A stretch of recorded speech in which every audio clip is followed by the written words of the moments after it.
the dark, spinning tales from the void never bark. Movie shows, they tear apart. Dimensions clash, they ignite the spark.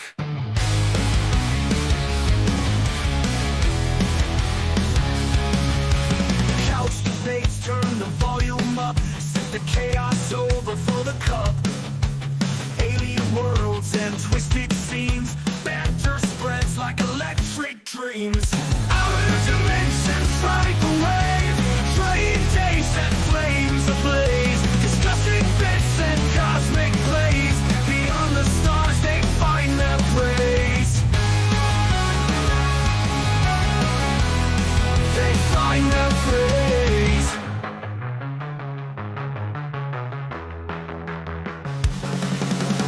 Ripping through the deep. That's right, guys. Welcome back again to another episode of the Outer Dimensions podcast. We have the one, the only, the Sentai Sensei himself, Dre the Geek Dad, in the chat. In the chat. And, well, you're in the chat. You're everywhere. You're in studio, of course. And of course, we have the one, the only, Allison Troy, Retro Toy Princess. First time ever on the channel. Welcome, Hello. Allison. Thanks for having me. It's good to be here. She's here to add a little bit of class to the channel this week, and our first lady to grace the Outer Dimension podcast. We haven't had a lady guest in ever, right? Oh, Ever. Yeah. Well, I mean, we're not going to talk about what Brick does in his spare time. So That's true. no, That's true. hey. oh, what happens? What happens in Brick's house stays at Brick's house. Exactly. Yes.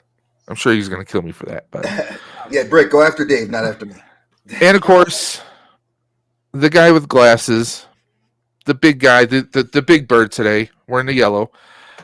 Dave's dimension. Guys, we are here this week. We're changing it up. We're not talking movies this week. We're talking TV shows. And of course, the topic is going to be, should certain TV shows be remade? But let's go and check the chat. It seems to be blazing right now. So let's go ahead and check out the chat here. Got to scroll up a little bit. Of course, we got Mega Dan cannot join the chat. He's been having some trouble with his app. No worries, Mega. Well, you can always catch us on a replay, as always. We got Kenzo. Kenzo popping through the chat. Hey, Kenzo. Saying, hey, everyone. Happy Friday. Yes, it is the Friday. It is the weekend. If only the weekend could last longer than 2 days. We got Derek popping up in the chat. We got Rolando, the multiversal moderator, saying, what's up? Ultra Carzilla. Has arrived, and sorry he couldn't make it last Friday, Dre, since I got so exhausted and tired from everything last Friday. And you, Dave, and you are in all-out war with me and Hey Archer, okay? Wait. Pause. You cannot say that and not expect me to say, why are we at war? And if we are, I'm going to take you out. So why are we at war, Ultra Cart? Like, I need to know. And, of course, everyone's saying hello to everybody else. Ultra saying hello to Rolando. Good to see you, buddy. Rolando saying, I'm here for the cookies. I just finished the last cookie. I'm sorry. Chocolate chip, what can I say? I just can't refuse it. We're kind of like Star Wars, The dark side has bacon and cookies, What can we say? Real bacon, not that turkey bacon, not fake shit. Hey, some of us do that by choice, okay? So I know. calm your dolphin smooth head down, okay?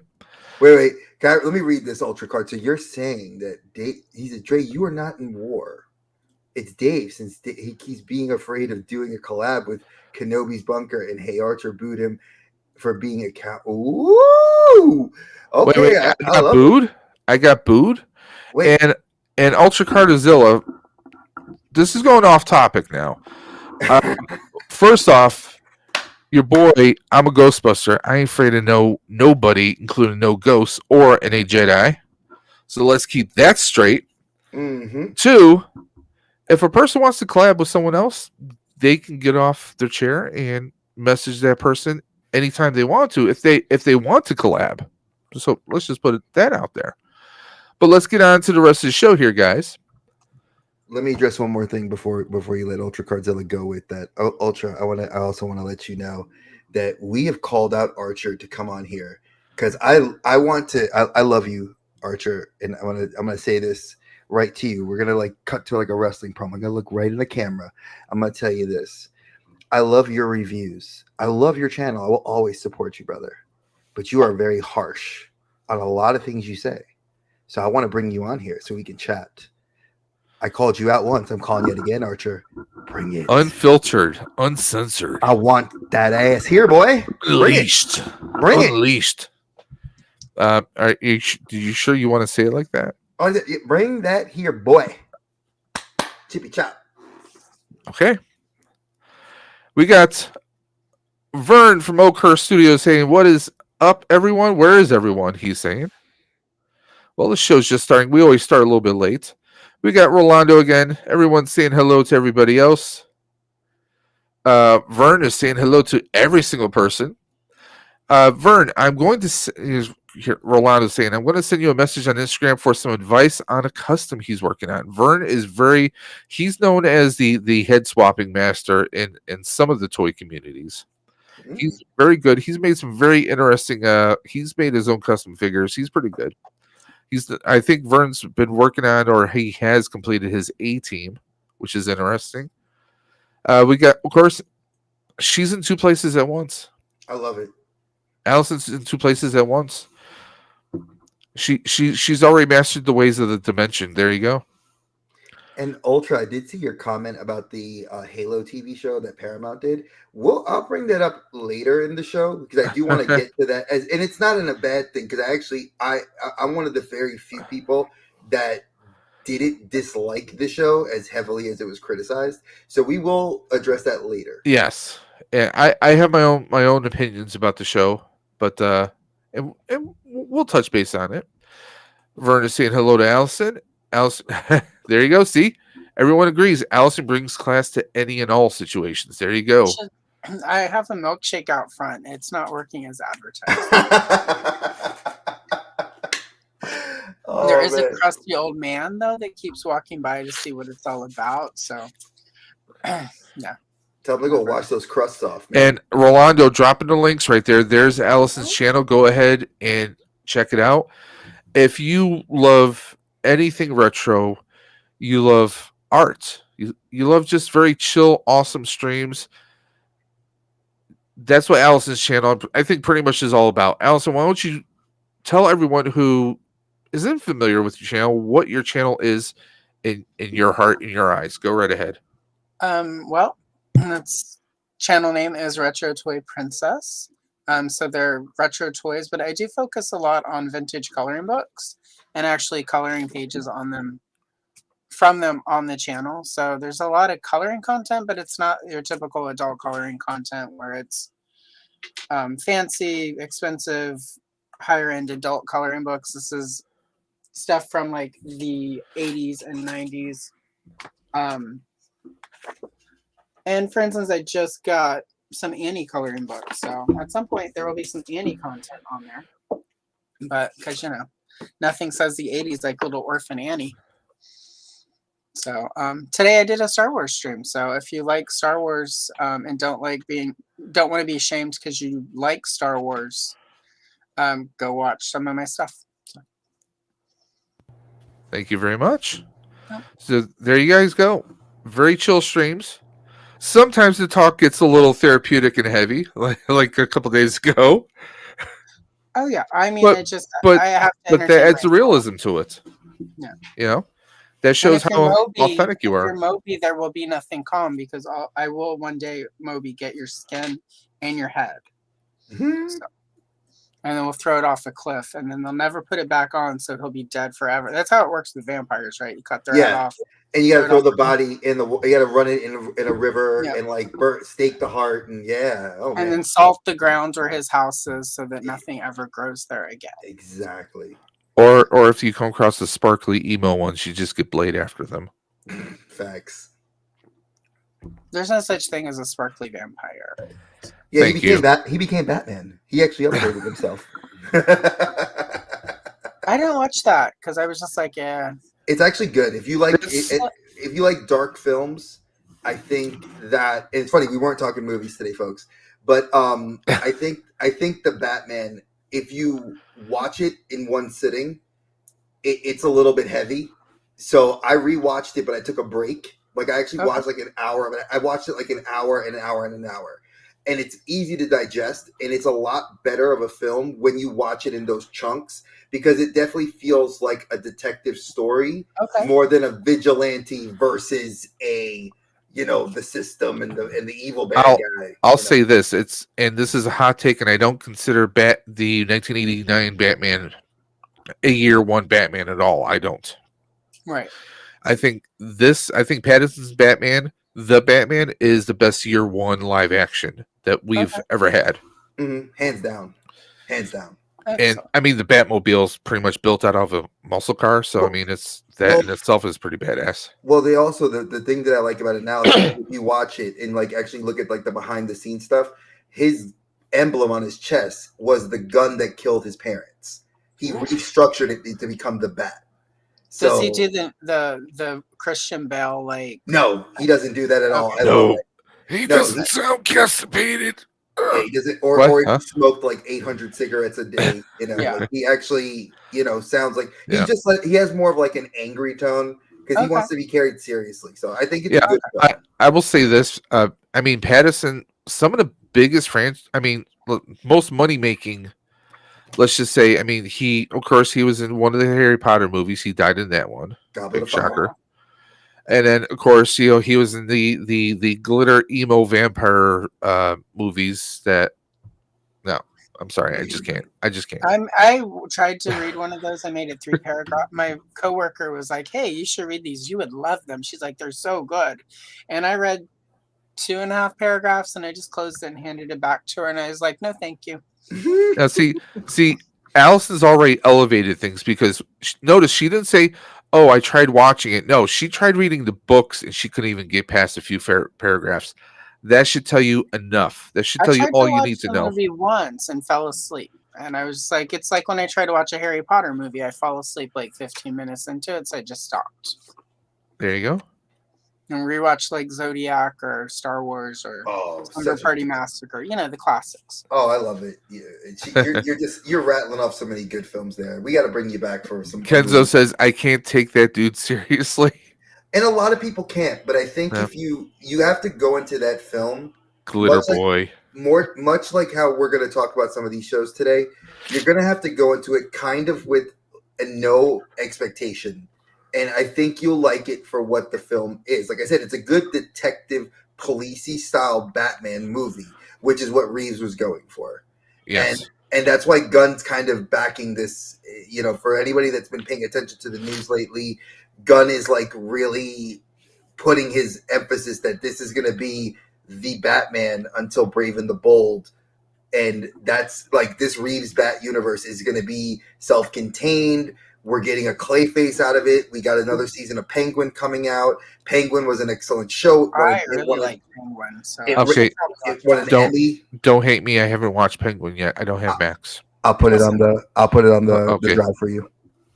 On the Dimension drive, okay. Of course, yeah. It's okay. Okay. There's a lot of stuff I haven't watched that I probably should. But I mean, Colin Farrell's I'm a big fan of his. So yeah, it's great. He does a killer job. And there's just as a rumor there's no direct link to it, but Clayface is teased in the last couple of episodes. So like you will, if you're good at, like, I know how you are, like you're really good at analyzing stuff like that, you'll catch the Clayface reference.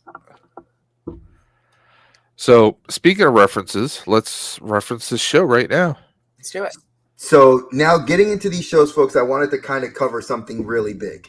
We did this kind of on the Clubhouse with Oz. That's kind of how this all got started when we were all talking about this. Like, I know that we had mentioned it. Allison was just jumping on it, and I loved it because the conversation was going real well. So a lot of these are going to be either original 80s sitcoms and or looking at the original from like the 70s to a remake that was done relatively recently. Now, we didn't cover every single one. Like Knight Rider didn't make the cut. Even though David and I did talk about it. This time around. but that's why we wanted to leave things on the. I wanted to leave stuff on the cutting room floor for there to be another episode. So that's why I wanted to kind of touch on this. And this one, I know Dave. I'm gonna let Dave run with this because I was like, please don't have the Facts of Life be remade. I was dead set, and I will say that I will die on this hill. I loved that show. I knew it had spin-offs. It was a spin-off series of another series. They had TV movies. I mean, this show was originally. This is a spin-off from Different Strokes. Mm-hmm. You know, and I mean, of course, I mean, and that's one of the rare cases where you have a show, and then the show that spun off from there is even bigger and more generational. I mean, yeah, we know who Gary Coleman is, Todd Bridges. You know, what are you talking about, Willis? I mean, we knew those references in the '80s. Of course, the sister on the show, Dana Plato. She, yep. You know, that show was eventually a cautionary tale of life, fame, and how it can spiral out from child actors growing up. Now, the same cannot be said about Facts of Life. It was kind of the polar opposite in many ways. I mean, just Kim Fields. I mean, she still does occasional acting to this very day. I mean, she was in Living Single with her, Queen Latifah, which actually Allison and I were talking about that briefly before. Cousin Pam from The Cosby Show, Yep. and Kim Coles from In Living Color. And what was his name? The guy she was her Kim Coles' love interest, the tall, handsome Obi. Yeah. Obi. I can't think the actor's name, but yeah, I just great cast. Like he was just too hot. He was too hot.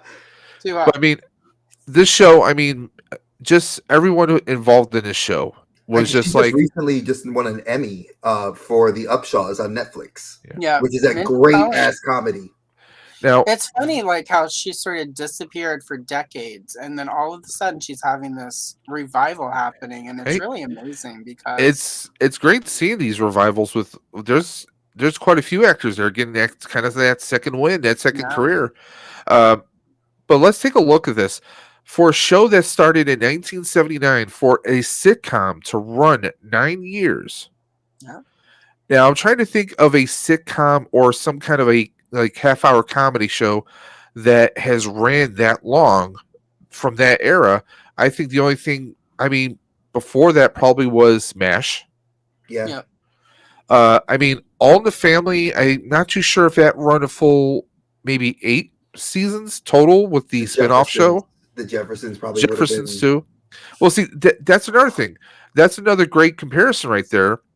You have All in the Family, which begat the Jeffersons. Mm-hmm. And I mean, and this is going to be a hot take. A lot of people can say, "Oh, All in the Family was a bigger show." I think Jeffersons was. Jeffersons, and I'm gonna jump Sherman Hemsley was just okay. Really quick, just so that we're all accurate, because this is my deal. All in the Family, January 12th, 1971 to April 8th, 1979. That does not count the overhaul where it became Archie Bunker's Place, because the less we talk about Archie Bunker's Place, the better. Exactly. But, so a solid 8-ish years, but it's also Norman Lear. And Norman Lear, I'm pretty sure, no, he wasn't Facts of Life. He was One Day at a Time. Yeah. No. The Another show that was remade. Jeffersons ran longer, though. It was 1975 to 1985, and most of us forgot by the end of the Jeffersons that it was ever an All in the Family spinoff. Exactly, and the same because goes the original actor who played George Jefferson wasn't Sherman Hemsley; it was someone else. They brought Helmsley in for a later reoccurrence of that character, and I think it was really his presence, his comic timing, just the way he portrayed George Jefferson, just kind of like, hey, yeah, we could run with this and actually have a successful show, and they did. And you also got to remember that when you look at shows like The Jeffersons, we're talking 70s, folks. So you're not looking at how many black people were on television at that time that were successful. You have to look at late 60s, early 70s, Star Trek. Yep. Nichelle Nichols, R.I.P. Yes. You got to look at Sherman Hemsley. Then you didn't see a rise in, and this is something that I've been thinking about, not because it's just it was Black History Month. It's something that there was that rise in the 90s of Black television that we saw Martin. You saw the rise of Steve Urkel, and you had, Fresh Family Matters, Prince. Fresh I mean, Prince of Bel-Air. You got to Living realize Color. in Living Color. Pretty much So- every comedy on Fox for a while. Exactly. Oh yes. Fox, UPN, Oh yeah. the The WB, Wayans. the Waynes. You had so much, and then at the same time, you got to give it to All in the Family. Not what One Day at a Time. Which is about Latinos. You had that whole rise of Cuban culture, and that was remade recently. That, trust me, again, I have a ton of stuff on the cutting room floor that I wish could make it in one episode, but we would end up talking for 3, 5. When you want to talk about One Day at a Time, give me a holler, because that is, that's a good one. Yeah, Did you watch the remake? I watched the remake and the original, and Loved it. Yeah, ride or die. Yeah, we will definitely bring you back for that one. Yeah.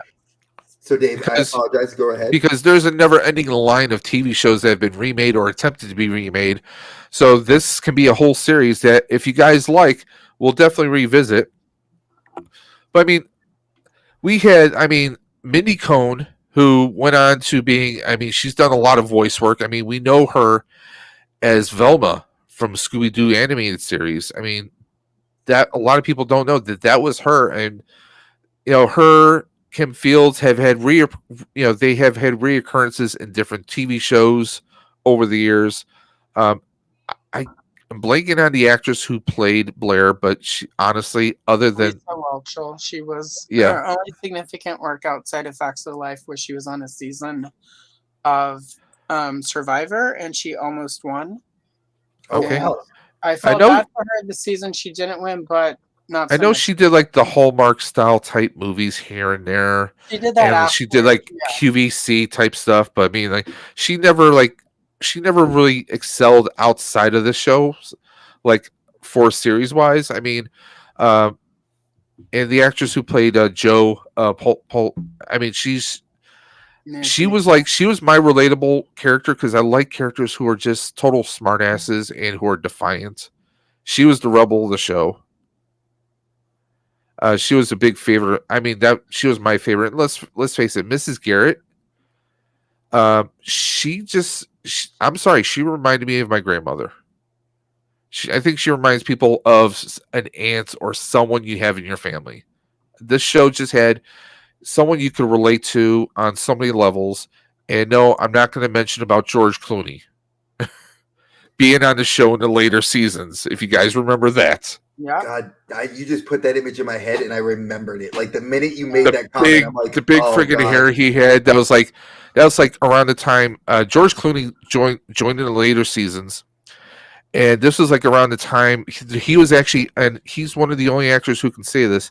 He was on 2 shows called ER. There was a half-hour situation comedy with Elliot Gould back in the late '80s, and of course he was in the NBC 1-hour drama ER. Also, he was in the sequel to Attack of the Killer Tomatoes, believe it or not. Yeah, Oh, he Lord. was. That's what I remembered him from. So he was in there. They had I forgot the kid. His character's name was Andy. There was a red-haired kid that was on there. It was Sean Astin's brother. Okay. Lindsay Astin. So There you Hobbit's go. his brother. Yep. But this is just one of those shows that, like, I think half the people would be like, okay, I'll give it a shot if they did a sequel, and the other half would be like, oh, we're gonna riot if they even start production. We're gonna riot. It's gonna be Jay and Silent Bob Strike Back style road trip to Hollywood or wherever it's being filmed. We're going up to Vancouver to stop it from being filmed. Okay, that's what's happening. It's one of those things like. And I don't think they could recreate the lightning in the bottle that was the show. I actually, I almost disagree, because the concept for it I thought made sense. Because essentially, what Mindy Cohn in one of the interviews, because she's done a few interviews about it, the interview I watched, she described it as Golden Girls with all 4 of them, where it's end of life. All they're all empty nesters. They're all single for one reason or another, Yeah. and they all move in together, sort of like the Golden Girls did. And I was like, that's kind of a good way to remake the Golden Girls without remaking the Golden Girls. And it's a good way of, because I think a show like The Facts of Life probably lends itself more to that sort of a revival, just because it was all about the facts of life, and eventually we all get old and die. See, Um, now you're changing my mind on it I mean, just because think of, yeah, because I could easily see the four of them doing that. And here's where I come in and say, no. There is a lot of heat, to use a wrestling term, between Mindy Cohn and I forgot her name. Welchel? Welchel. Yeah, Lisa Welchel. There is tons, and Cohen's gone on several podcasts and has said that that she's all for. Like, if we were to do it, let's do it. That Fields is up there. 3 of them want to do it. Okay, so recast her. No, Recast her. Again, but then you lose the lightning. What you want? The lightning in the bottle requires all 4. No, I think as long as you have Mindy, Kim Fields, and the actress who played Joe, I think you can do it. Nope. Well, the way Mindy Cohn explained it was, for decades now, they've all been all for one for all when they go to negotiations. And when they started the negotiations for this revival show, at one point, Lisa, again, she didn't name who it was directly, but she was like, basically, you could tell if you go to my Instagram, and there's only one cast member from The Facts of Life she's not following on Instagram anymore, and she used to. It's Lisa Welchel, Blair, bitch. Anyway, but apparently Lisa Welchel, again, she didn't name her, so this is allegedly. Don't sue me, Lisa, because I will hurt you. Anyway, but apparently she went behind their backs and tried to negotiate her own deal in case it fell through so that she could still get her own show. Mm-hmm. Which is, in my opinion, trash. So, I mean, like, again, like, in an ideal world, we just recast her or kill her off. But we see how that works and just like that with the Sex and the City ladies. It's not quite, it's fine. It's watchable. It kind of feels okay, but it's not quite right because you're missing a key component. And I mean, Blair was a bitch. Like, we love to hate Blair. So she was playing herself in real life. Pretty much. Yeah. And that's what makes it sad, because when you guys were talking about this, the minute you brought it up, I was like, I got interested. So of course you guys know I deep dive, and I was like, what? Well, I was like, well, would this be something that, because I would like to see it, because I think, and I say this not only as a parent, I say this as an adult who has friends in several communities, especially that this show, we don't have women, a lot of women geared television that's not heavily emphasized towards something sexual. And as a guy who raises like 2 daughters, exactly, like we're stranded and we have to eat each other. Exactly, like, it's an extreme. It's not like this was the. I want something that's not Family Matters, or not Family. I don't want something Full House. I want something that's like, they talked about real issues. Like, they talked about women abuse. They talked about drugs. They talked about, like, they hinted at issues that were very taboo in the 80s that are very relevant now. And I think that the audience that's coming up now watches this stuff on Tubi in like syndication, and they're like, shit, I wish this was now. Well, I mean, like, revive it. I mean, they elevated it from when it was, and those that don't know, the premise was it was an all girls school, but then they kept it going because Mrs. Garrett kind of went out on her own and had her like her little like bakery shop, and the girls were living with her. So that's, if you're wondering like how is it a show can go that long, and for the 80s, I mean, this is like I said, it's a lightning in a bottle. It's like a blink and you miss it kind of. The chemistry, the writing, it was just very strong. Like Dre said, like Allison said, this was a female-centric show. It didn't have sexual tones. It had heart, it had soul, and that's something we don't see in TV shows. You can't Not capture that. anymore. You can't We capture really that. don't see that, because what we see nowadays is regurgitation of the same old stuff. Again, after Allison gave me the Golden Girl type premise, it just, I would love to see something like that. But again, I get where, if you don't have all four, me personally, I think Right. it could still be done. I think it could still be done with the right chemistry, with the right writing. I think the writing has to be there. You can't just slap the actresses together. I think there has to be some writing there. Yeah. I think there has to be, it can't be, it has to be an ensemble show, Yeah. which honestly, when it comes to sitcoms, we don't really see ensembles that work well.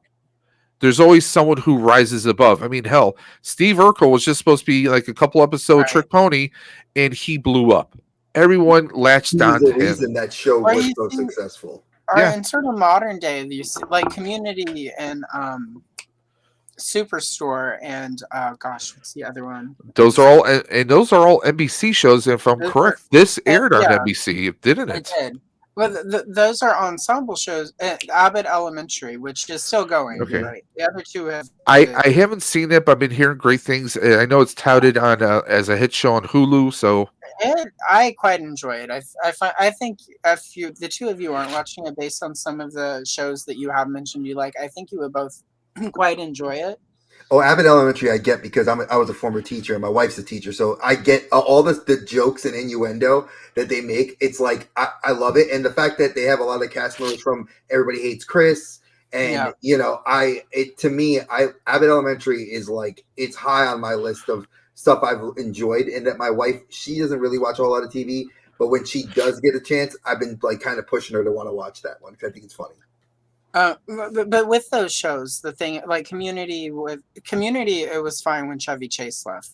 Like, we can all live without Chevy Chase. Saturday Night Live made it 49 years after.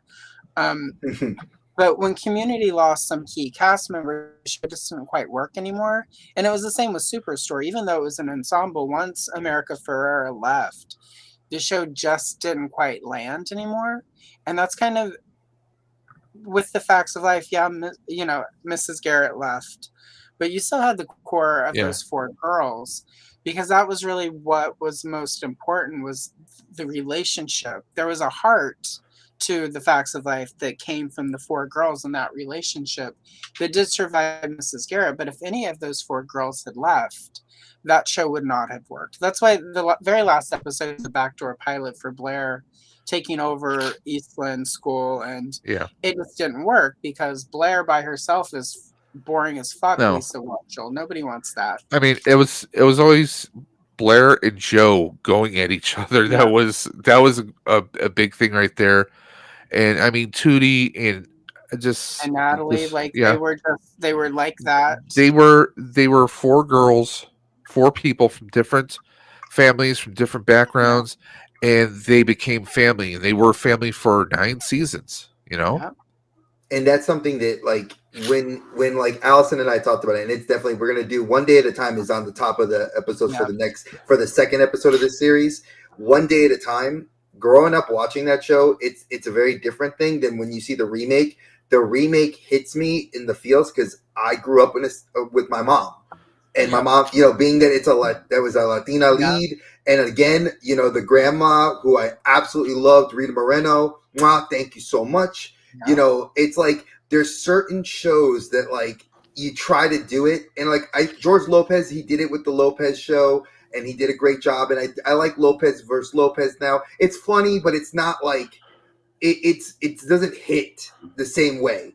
And those are things that we're trying to tell you, that some of these shows, sometimes there are some successes, and you'll see when we get to some later, there are a few successes, but this was one that if you don't bring all four of them back, it's just leave it alone. Let it be where it is, and let it be in syndication.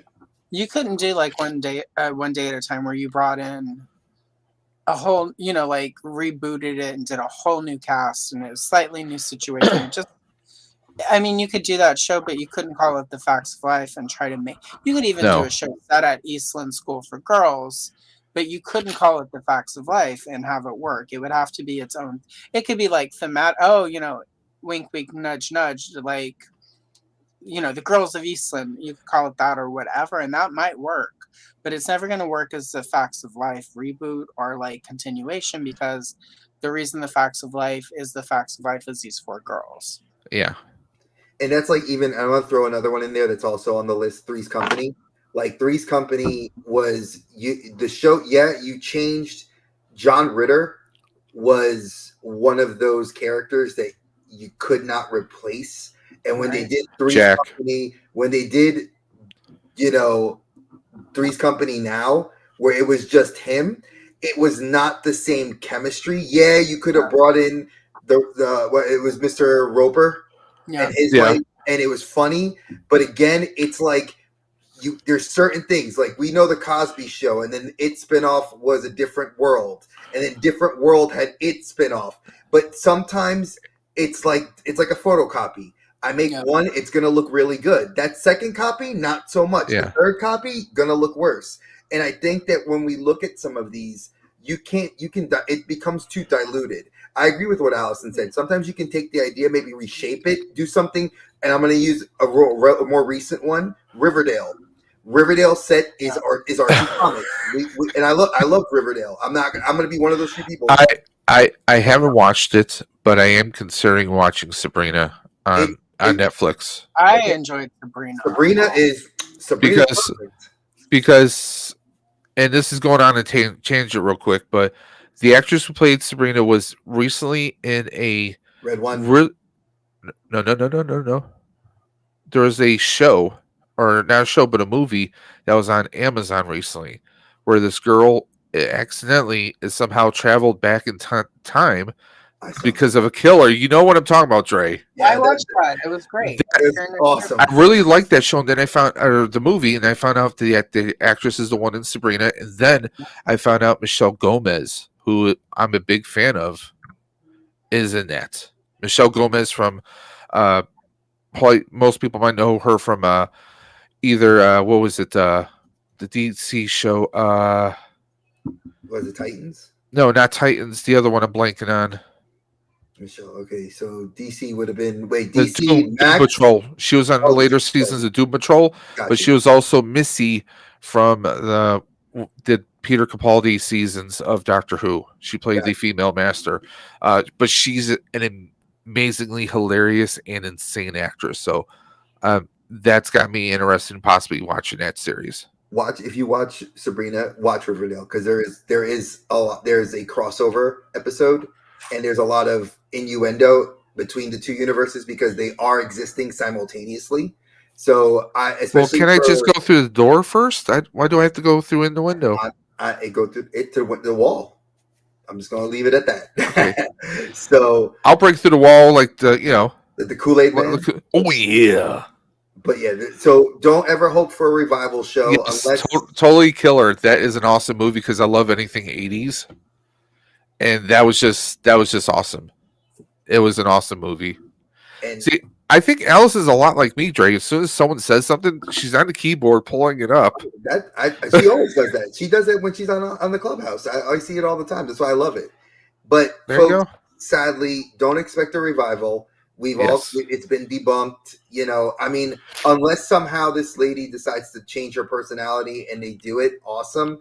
But expect more like what Allison was saying. I think it's going to be more like they would hint at the universe of Facts of Life than they would do like. I mean, the show being revived. I mean, yeah. If they like Allison and Dre both said, like if they did a different name, maybe have like Kim Fields and Mindy Cohn are teachers or they're having to do with the school, and they give it a completely different name. And I think that would be a little bit more well received.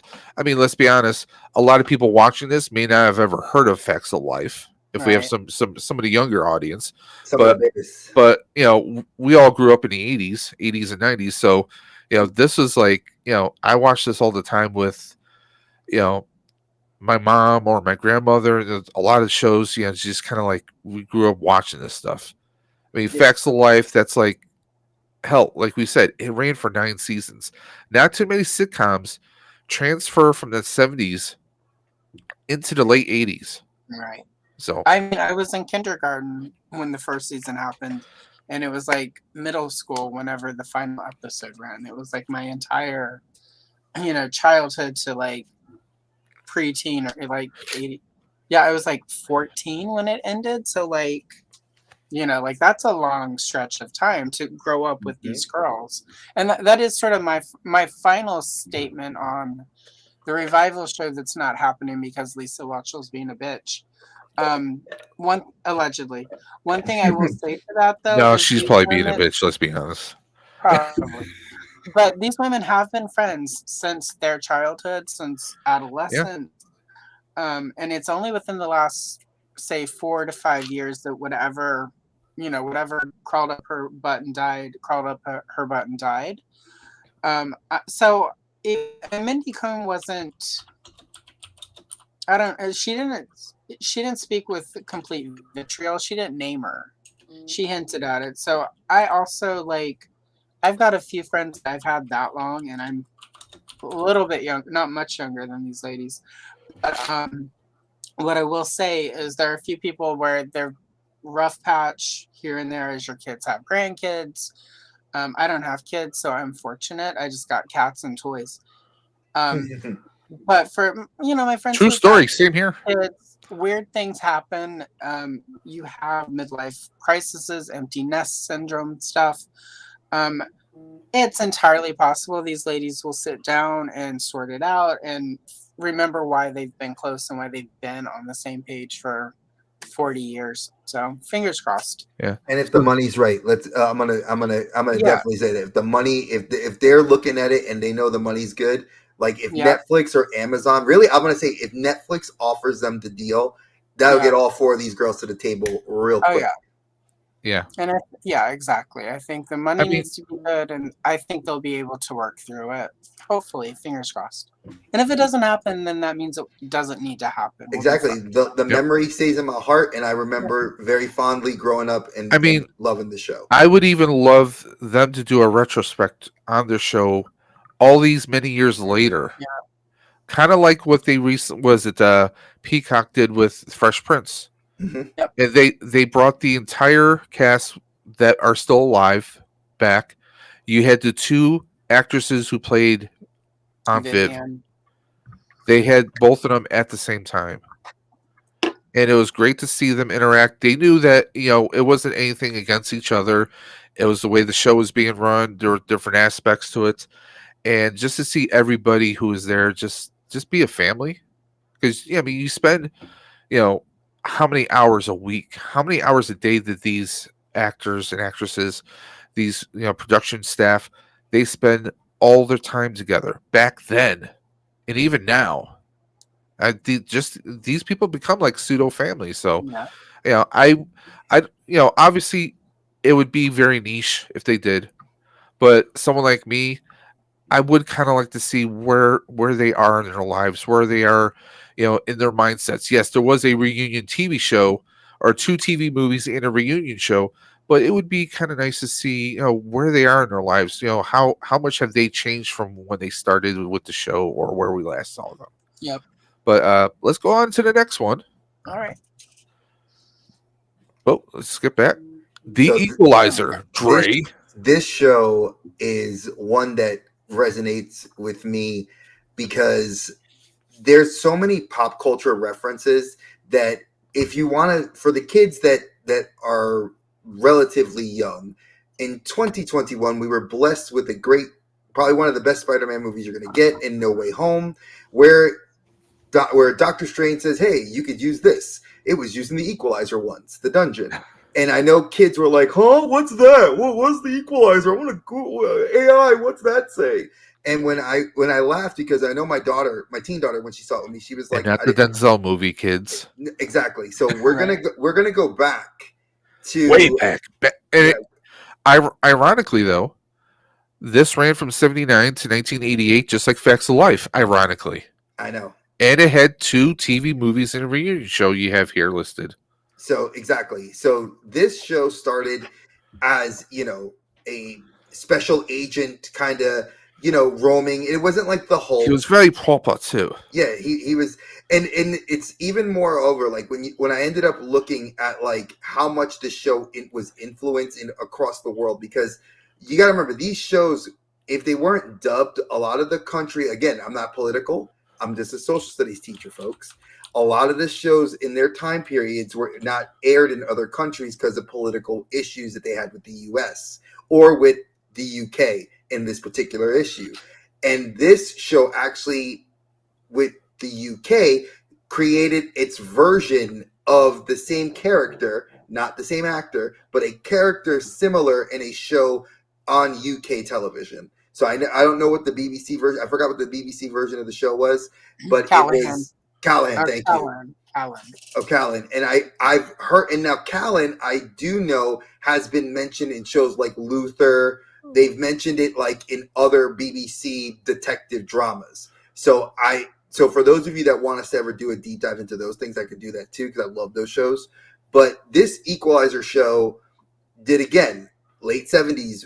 You're looking at the height of when they had the action hero. So you're looking at guys like Magnum PI that were on TV. You had guys that were I want to say Magnum because Magnum was the one I remember growing up, because earlier than that I'd actually have to dig and really dig deep. But you had the Equalizer. I love the name of it. For like the crime action shows, we had Riptide, we had Simon and Simon, Hardcastle, was it Hardcastle and McCormick. Yep. I mean, we had a lot of shows like that. I mean, you had the comedy crime shows too, like the Rockford Files. We had Columbo. We had a whole plethora. I mean, even the Mrs. Columbo with Kate Mulgrew. But when Dre mentioned to me that we're doing the classic Equalizer versus the new Equalizer, I did watch the new episodes, and I am digging it, and I'm almost thinking that I might just stick and watch all 5 seasons. But when digging, because Dre knows sometimes I like to dig. Oh, he does. What did I find? I don't know. You got to tell us. Believe it or not, William Zabka was in the original TV series as Scott McCall. Mm-hmm. Robert Lansing. I mean, Jerry Stiller. I mean, these are people. I mean, we know Jerry Stiller is comic relief, but he's played some pretty straight characters that people really don't know about. You had Joe Morton. I mean, we had some pretty heavy hitters of the 80s in this show. Mm-hmm. And it was kind of like, it was a completely different take on, one, we weren't used to seeing an older gentleman being like the man of action, the Billy Badass, if you will. I mean, not on television. In the cinema, you did, because you had Bond, and because you had Connery at that time. That would have been a Connery Bond, even though he would have had black hair. He would have been the Dapper gentleman Bond. Well, I mean, let's see what happened here. Let me bring everybody back. I'm sorry. Hold up. There we go. Hold up. I clicked the wrong thing, guys. Rookie mistake. It happens. Hey, Brick, we know you're late. You're gonna get the tension. You're gonna get the tension, Brick. See us after class. Brick, you have to listen to Moby for 2 hours. Sorry. Oh God. So the new Equalizer show, I love Queen Latifah, kind of kicking into what we were talking about before. And I loved her on Living Single. I loved her, she's been an activist, she's been an actress, she's been a talk show host. Exactly. So for me to see her as a woman of action, and her story is the cool thing about the Equalizer, and this is the Equalizer that's new, is not a direct correlation to the 70s show. It's actually tied more to Denzel's character. And that was something I kind of thought was interesting, because Denzel got a lot of heat from people when they did his Equalizer films, because they said, wow, it was, they didn't consider him to be that guy. But I mean, when you watch Denzel now, I mean, after seeing Training Day, after seeing Man on Fire. Man on Fire. I mean, this is a guy that is the man of action. So I mean, for people to say Denzel's not a man of action, Man on Fire is the first one that pops up in my mind. I mean, we've seen, you can't say Denzel's not a man of action. We've seen him in so many different films. Was it was that one something was it On Time, I think it was called? He's played so many different characters, and yes, he has done some comical stuff. In fact, I think wasn't he on Saint Elsewhere? Yep. Yep. That was his first big job. Yeah, I mean he's people forget, like, he's been in so many different movies over the years. He's done action comedies, like with him and Bob Hoskins with was it Heart Condition, I think it was called. Yeah. Where his heart, he's like kind of like a drug dealer kind of criminal type. His heart is transplanted into Bob Hoskins, so his ghost is hanging around him. Mm-hmm. It's a great 80s film. I mean, to me, Denzel's just one of those actors, like, he can do anything. I mean, hell, he did Gladiator 2, which I thought was kind of jumping the shark for him. And his last film is going to be Coogler's Black Panther 3. He already has stated that in Hollywood. Yes. That's his plan to retire after that film. I don't see him retiring, though. I would love to see him do something with his son. You know what? I was him and David. Come on. I think, and again, we can go off on a whole video just on him, because I think Denzel and his son is amazing. Loved him in Ballers. Definitely. Love him in everything he's done. Tenet was fantastic. You know, and Brick, just because you said that, thank you, brother. That really means a lot to us, you know, because we like to think that the outer dimension, we step out the box. We're not the typical cookie cutter, because we don't like that. So thank you. But when I watched the first episode of the show, I had doubts. I remember I was like, oh man, it's been a while since Latifah's been doing anything, you know, and then I got hooked because the premise is it's formulaic. You know, she gets involved, and then it broke that formula. Like within the middle of the first season, going into the season 2, you start getting her hiding more and more of who she is. You see this odd friendship and romance with the police officer, who now in the later seasons has been definitely a romance. I've only seen the first 2 episodes, but I was kind of feeling that after the beginning of the second episode. I was kind of feeling that. I like that she is, you know, obviously we know that she has ties to the company, the CIA. So, but that she has remorse, and she drops subtle hints like that, you know. She's not going to be it's not going to be like this is a situation where the bad guys are always going to come out alive. You know, there's going to be times when she goes to that dark place, but also she's got her family, so she's trying to keep that separate. But then, you know, she realizes, you know, there are people who are falling through the cracks. I need to step up. I will help those people. Her daughter is a solid just character. Just for you, Dave, if you want to get, when you watch the show, the daughter's growth from the first season to now, she experiences so many deep things while watching this show. Like you see her the fact that she keeps her family life separate for most of the first couple seasons till about season 3. That's when the aunt, who already kind of figured out in season 2 that she's been doing the equalizing. Yes. Then the daughter figures it out eventually, and then she has to isolate the. Well, I kind of got that in the first episode when she says, "Oh, I can take her shopping," and she's like, "No, it's, you know, this is something I have to do. This is something I need to do." So you kind of got that hint, okay, especially when in the very first episode, Queen Latifah's having some nightmares. Like she wakes up, you know, cold sweat, you know. The aunt gets up, she hears her, and she's got, you know, some tea made for her. You know, I know what you need. So that's her kind of saying, you know, listen, I understand, I know things. I know that you've done things, but I'm here for you, like family should be.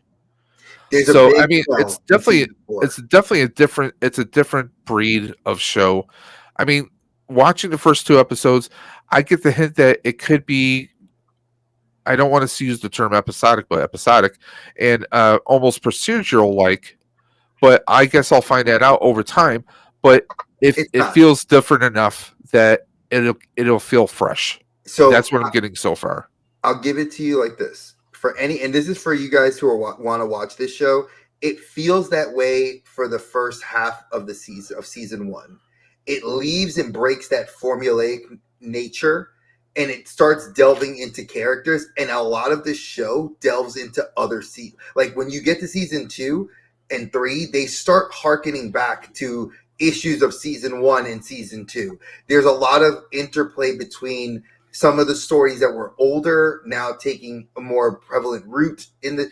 It does something that a lot of modern TV does, which I think is why I love it's a throwback to the. It's a throwback, but it's also a look forward to how the modern TV show is, because modern TV shows obviously do that whole concept of building. Well, I'm sorry, I want to release this.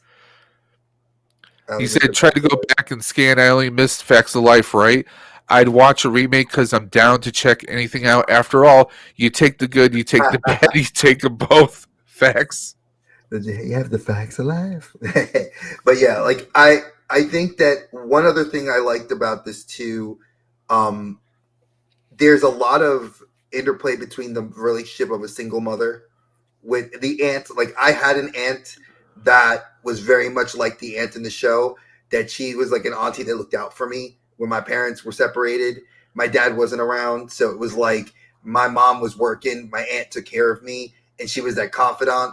So there was a lot of elements that I dug, and I loved seeing that interplay of those relationships getting strained, being built, trust. There's a lot, and it's something that's very cool. And if you haven't watched the show, there is been talks, and I think Denzel mentioned. I haven't heard him mention it about a potential crossover. Yeah, there's been, and it got leaked kind of through like other channels that he's been interested in doing something, but I think they would do it more towards the movie end of it, where she would, like Latifah would kind of show up in a movie versus Denzel showing up on TV. Now, let me ask you this. During the course of the 5 seasons, to your knowledge, do they mention what the connection is between the two of them?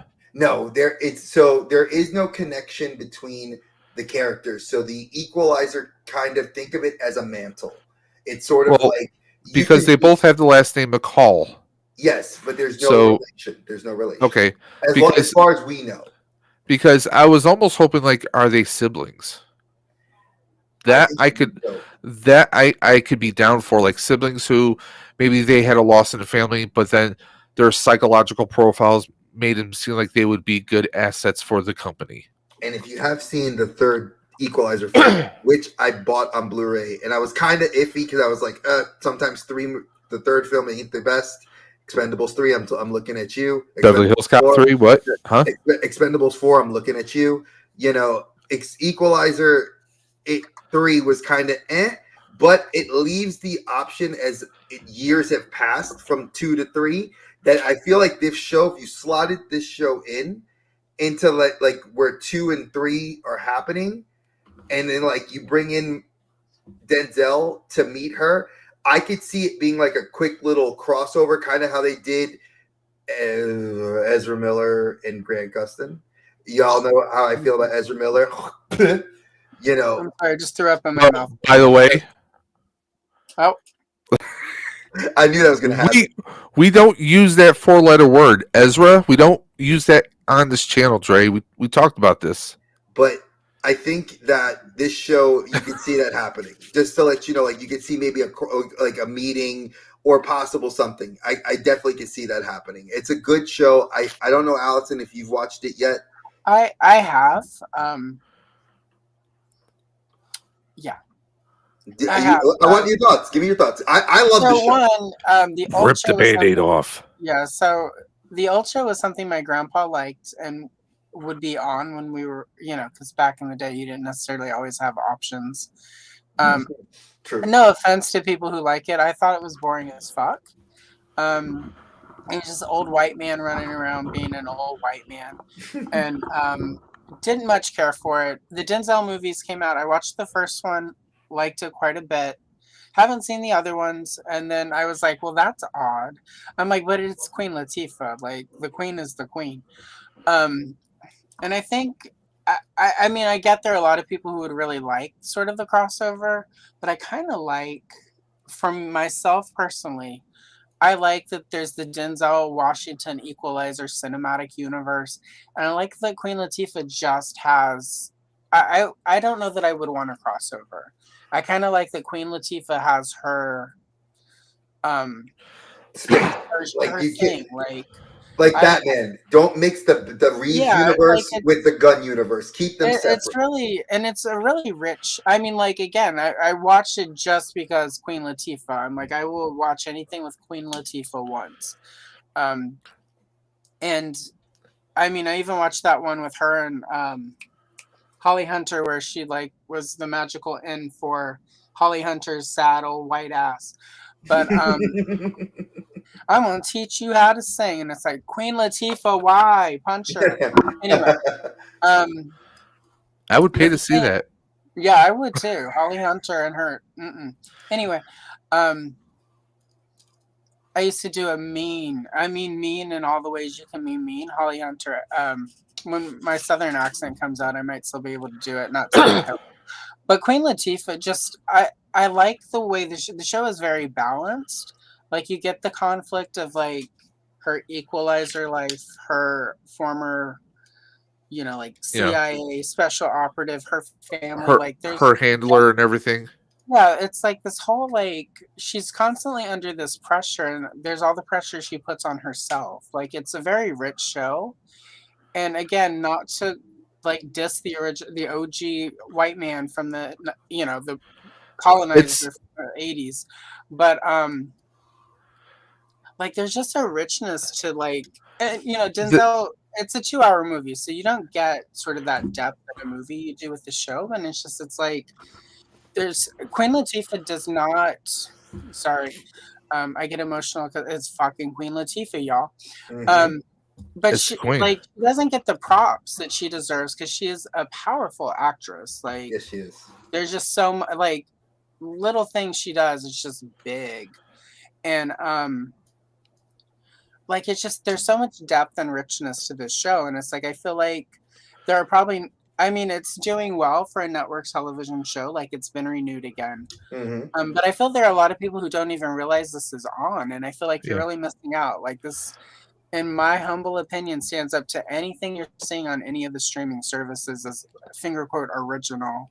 No, you're right. That's the sad part. The sad part is, I feel like I only knew this show was still on because I follow it. I Hmm. think that like when I've approached like other friends outside of our YouTube like circle, and I've Yeah. mentioned like, oh, you should check out the Equalizer, and they're like, what the '70s show? What I'm is like, that even? Yeah. they're no, like, and I'm like, no, dude, if you not It's seen on. Latifah, Like I'm it's a like, it's thing that's on happening. TV right now. It's like it's on season Yep. 3, and they're like, nah, dude, nah. now, Dre, I want to interrupt here. I will say this: this is the one show that we're reviewing tonight that is, and hot take for any retro people. This is the one show that beats the original. Yes, Yep. hands Okay, down. 100%. because as someone who's only seen 2 episodes, mind you, I've only seen 2 episodes. This movie or this TV show, it breaks the mold. And I'm someone that I will watch the NCIS shows. I love any kind of action or sci-fi type stuff. Dre knows this. Part of it kind of feels like I was starting to explain this to Alice in the beginning of this before our show. It kind of felt like the show Leverage mixed in with kind of almost, I don't want to say it, but Burn Notice. If anyone ever saw that on USA Network, And Leverage is coming back.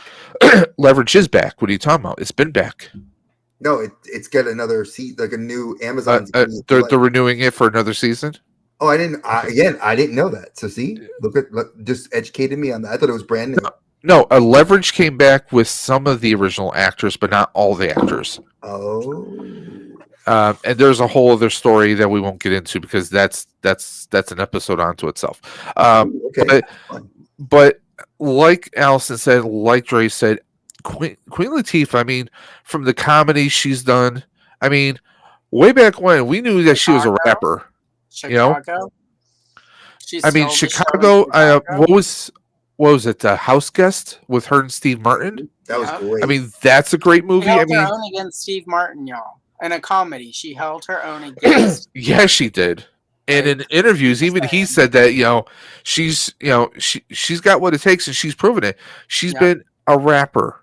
She's been on comedies.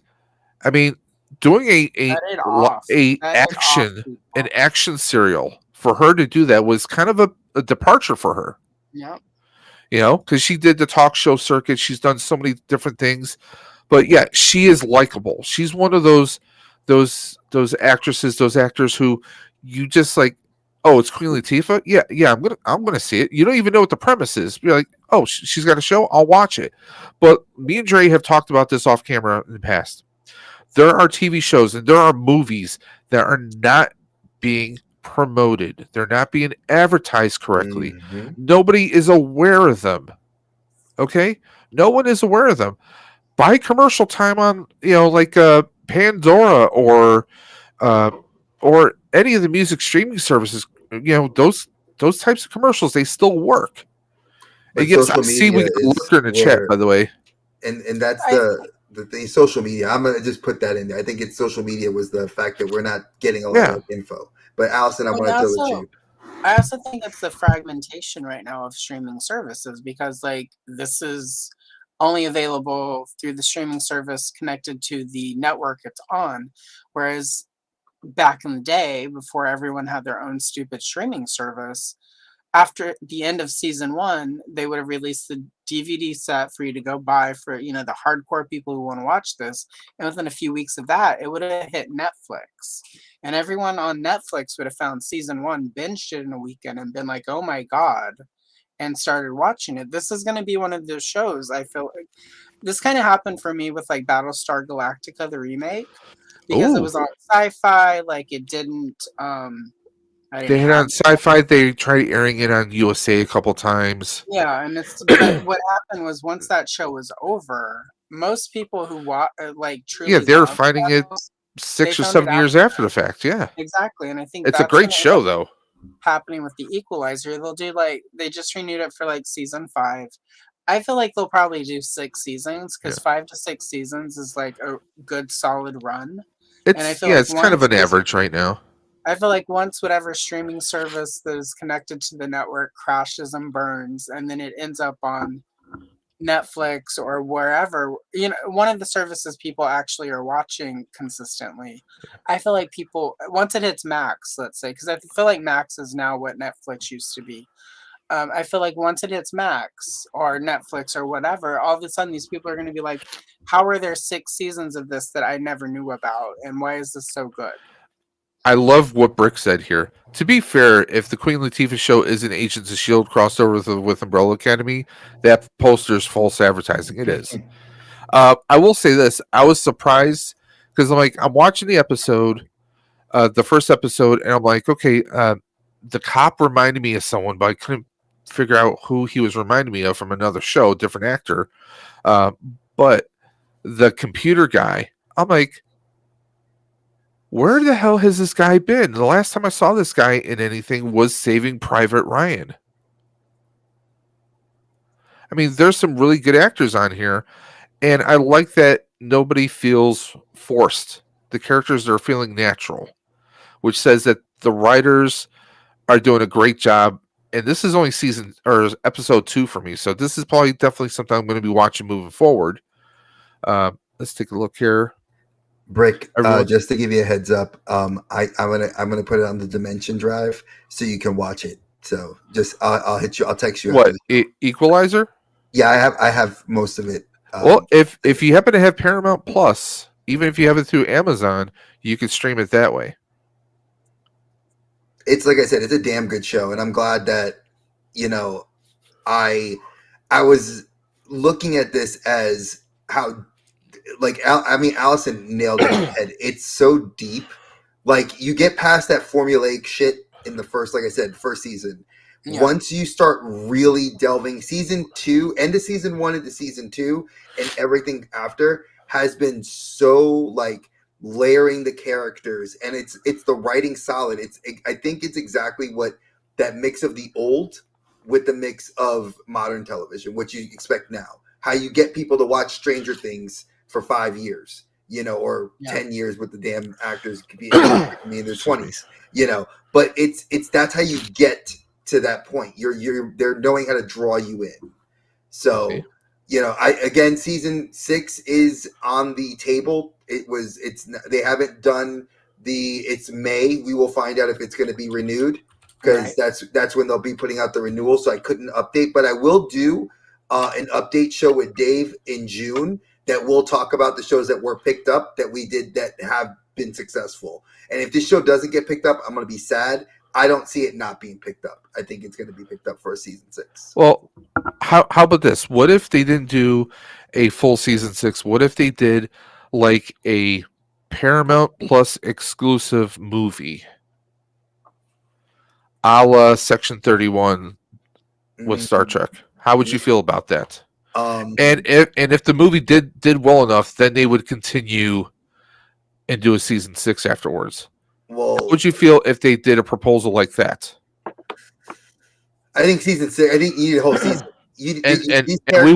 We would promote the hell out of the movie, so we would get a season 6, right? Huh? Most definitely, but I would need a season 6. I need a season 6 because there's too much layers. There's too many stories that need to be tied up. That a 2.5 hour film is not going to do it. You're going to end up not doing justice because it'll focus on McCall, not her daughter, the aunt, the boyfriend, the ex-husband, and the hacker and his wife, and somebody's baby mama. What? Huh? You need these characters. They're so intertwined. You need to finish it like in 13. I can see 13 to maybe 20 episodes to finish a season and give it that like epilogue-ish ending. If you do it that way. Shiny plastic toys dropping a little piece of info here. So apparently you can get Paramount for free if you are signed up with Walmart Plus. Nice. So that might be something some of us want to look into. Like I said, it's not bad. If you have I'm gonna make you guys laugh. Is it the Paramount with Showtime? Then we can talk. If you guys have an antenna, like an actual, and I know it's gonna sound really bad. That's how old I am. If you have an actual antenna, and you actually want to watch it, it is on regular network television. So it's not like you can actually catch this as it airs. If you're old school, if you want to binge it, look online. And like I said, I do my best to help people. So if you have Paramount, you can either watch the episodes or you can also watch it live. Because that's kind of what me and Mrs. Dimension do. For Amazon Prime Video, we have the Paramount Plus added onto it, and you can watch their broadcast shows live. So that is something to do. That's cool. He said no Showtime. Okay, you broke my heart. You broke my heart, my friend. Oh yeah, Dexter's, and we were talking about Dexter. Dexter's awesome. Yeah. That's another one we will cover because that original sin, money. The sequel series was the whole reason I know what a Cuban sandwich is and eat them still to this day is OG Dexter. I'm telling you, read the books too, folks. Their books are really good. I've read everything except the last 2 because I've been saving them. So, what are final thoughts on Equalizer? Season 6. I just want to wait. I'm liking how season 5's going. Give me season 6. Everybody binge this show now so that it gets more ratings, so we get at least 6 seasons. I'm with that. I co-sign that. Oh, my Thanos! See, I knew I liked you. I knew I liked you, my friend. That would be excellent. Dead Like Me. That was a great ass show. Yep.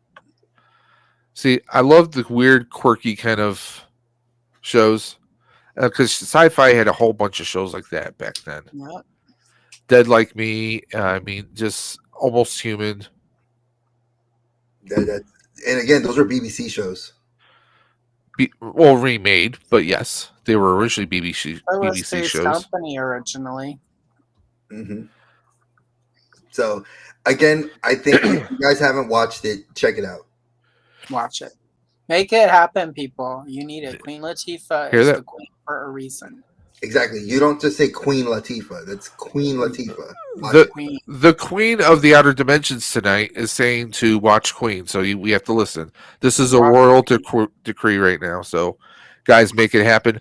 I'm going to be watching Equalizer because after the first 2 episodes, if I get invested with the characters, because I am, like, I want to know more about Queen Latifah. And speaking of, we were talking about like for Facts of Life, like, oh, you can't just recast people or throw different people in, like Sex in the City. They got friggin' Mr. Big is her CIA company contact, which is hilarious Wait Yeah, till you this see was what happens. before because he has played before an asshole on Exactly. On a couple episodes of Doctor Who. He's played a straight up asshole. And we're not going to get political, but he That's not political. reminds a lot of people. He reminds me of, and a lot of other people, of a certain person. That's all I'm saying. Okay. Who holds a public office somewhere? Let's just say. There are many people who that. Exactly. That's very vague, but I love that. That's what I'm Okay, saying. well, Vague. I'm not going to get into it, people. So we're going to go on to the next show. No, like we're not. No. I mean, here's the No. deal, Mr. Big. At least, like, he's an asshole, but at least, like, you could Oh just no, stop he talking and do them. Like the other, no, That's how you ruin your best sheets. And yeah, no, we're not even. Yeah, let's not go there. I So have to eat still. I want to bring this up because when we and Allison brought this up when we were on Clubhouse, we talked. I remember we all mentioned Charlie's Angels. So I had asked Dave. I said, Dave, was there ever a remake? Because this is how clueless I was. had no idea. Dave was like, no, I don't know. And I was like, I said something to him. I said, I think there was. And I spent like a week trying to dig around, and I found images from like DVD. The covers. only one I thought was the movies with Drew and Lucy Liu and Cameron. yeah. I'm Yeah, like, Cameron those are the Diaz. only ones I ever knew. So Those are iconic.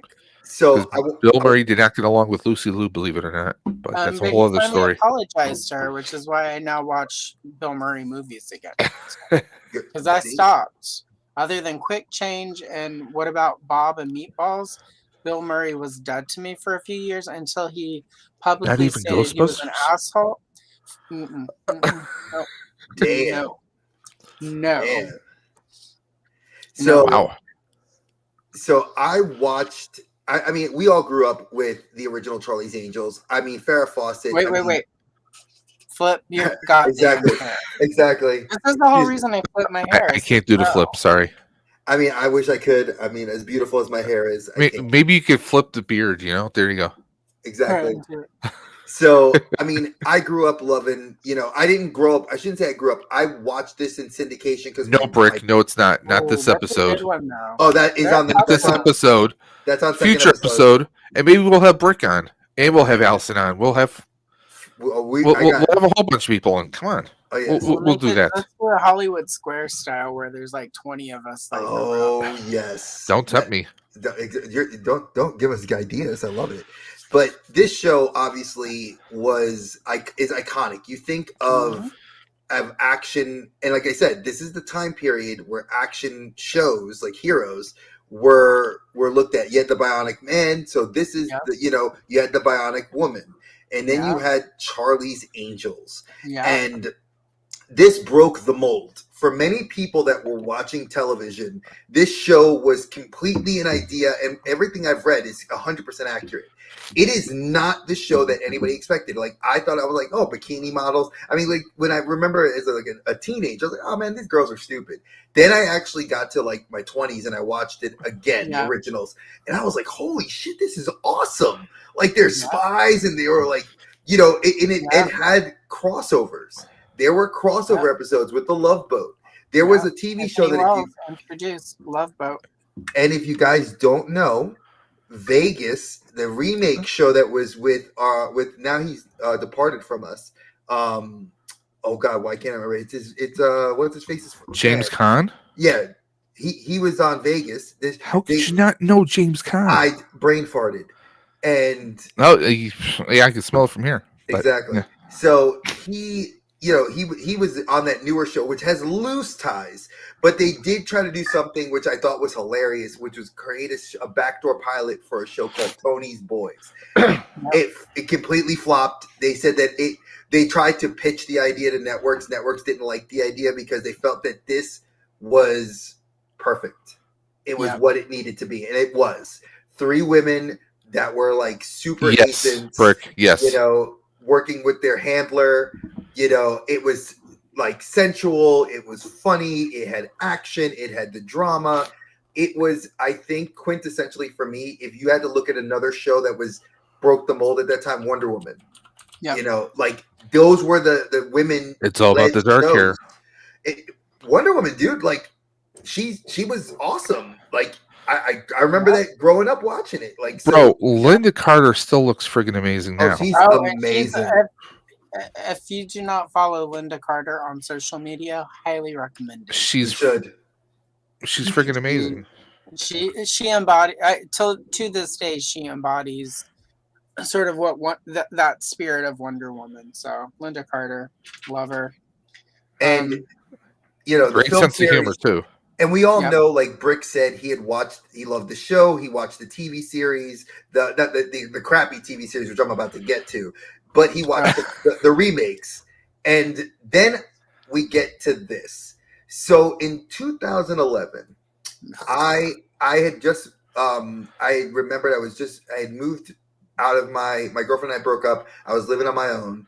And I was like, I was just going through TV one night. And I was like, what's this? And I saw like an advertisement.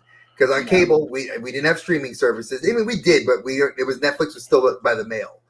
And I remember seeing this. And I was like, Charlie's Angels. I was like, okay. I'm like, I remember the movies. It has no ties to the movies. It has no ties to the original TV show. Was there a Charlie? Yes. It was, but again, kind of ties back to what we talked about during the Facts of Life. The 2011 show had no heart. Exactly.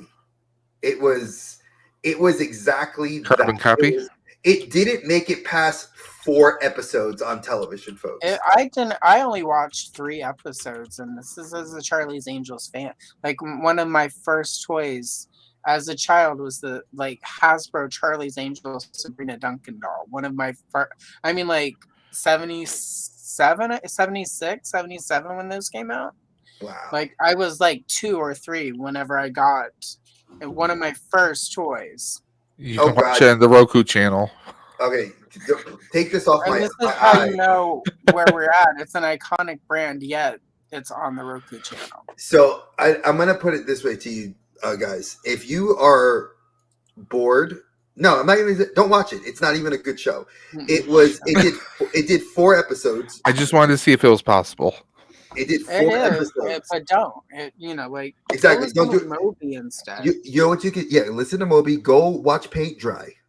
Go rub your face in a very ugly shag carpet and wait till you get rug burn, and you'll enjoy that more than this show. So much better. Exactly. I was surprised when I read the articles that they were like worst show ever made. It was like on the top they 10 killed list. the franchise, and then Elizabeth Banks finished that shit off. But whatever. Oh, by the way, there's a lot more worse shows to deal with here. Team Knight Rider, Pacific Blue, VIP. See, this is why I don't want you to. This is why I get mad at you. You don't. The Huntress. We all remember the Huntress. Oh, and God. School. Sweating bullets. Oh God, false. Oh, okay, yeah. Heart to Heart. Oh, I love her. Wait. This is Mrs. Hot. She's gorgeous. And when they met, it was Moida. Anyway, if you ever want to do a Heart to Heart episode, let me know. Oh yeah, that definitely. But that disco beat to that theme song. Mm-hmm. Oh, facts.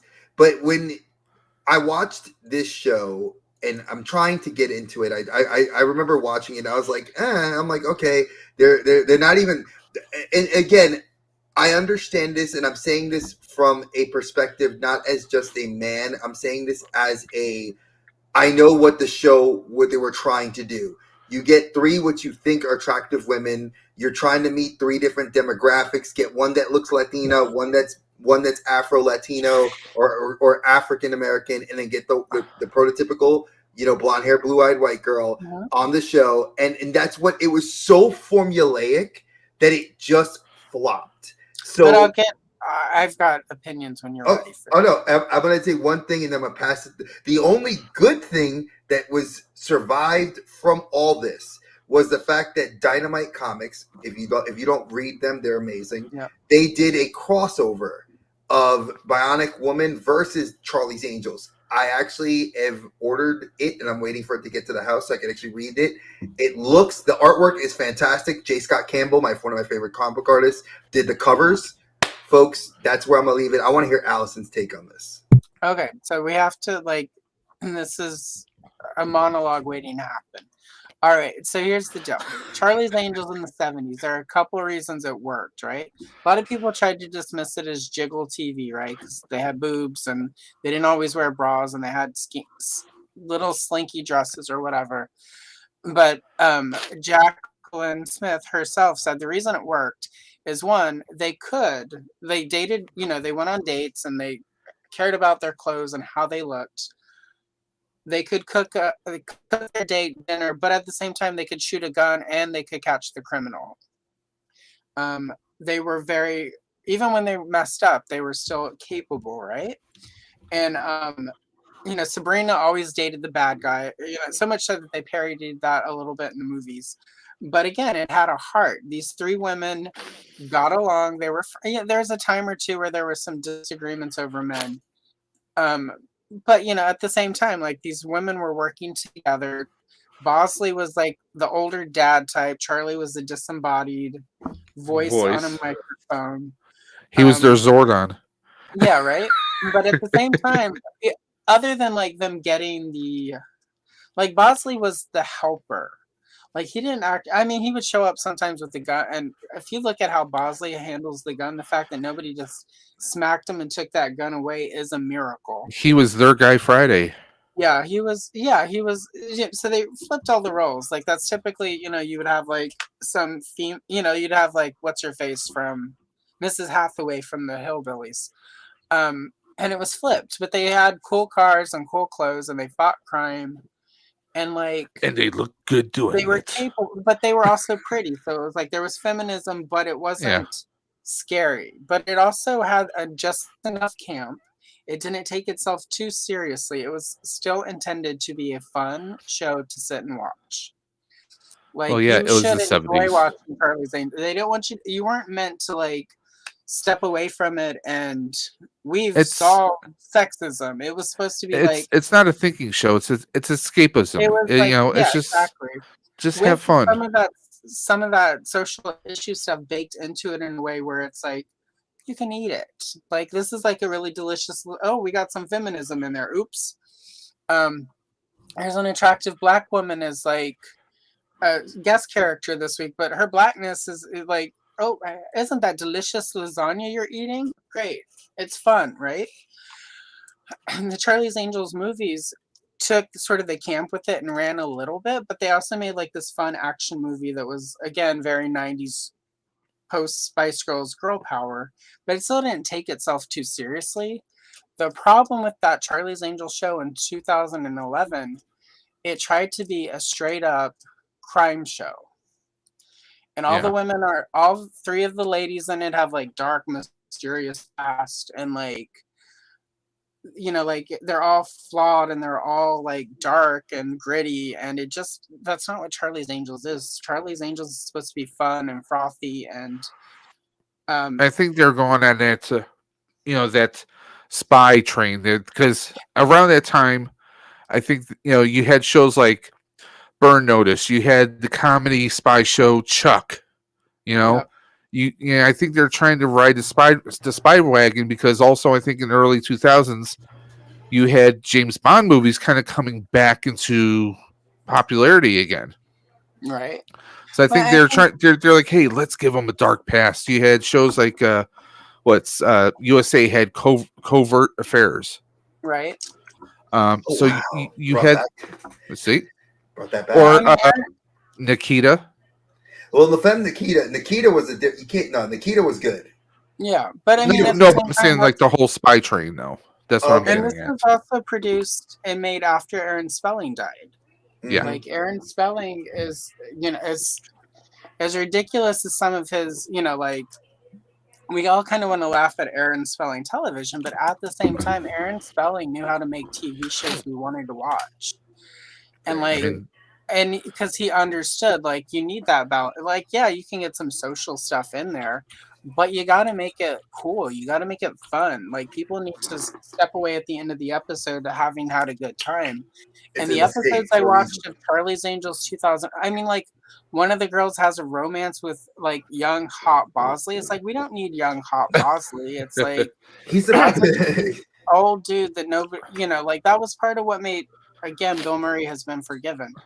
But part of what made Bill Murray so funny is like as soon as Vivian Wood in that movie was into him, you're like, oh, she's the bad guy, because there's no way that woman would go after Bosley.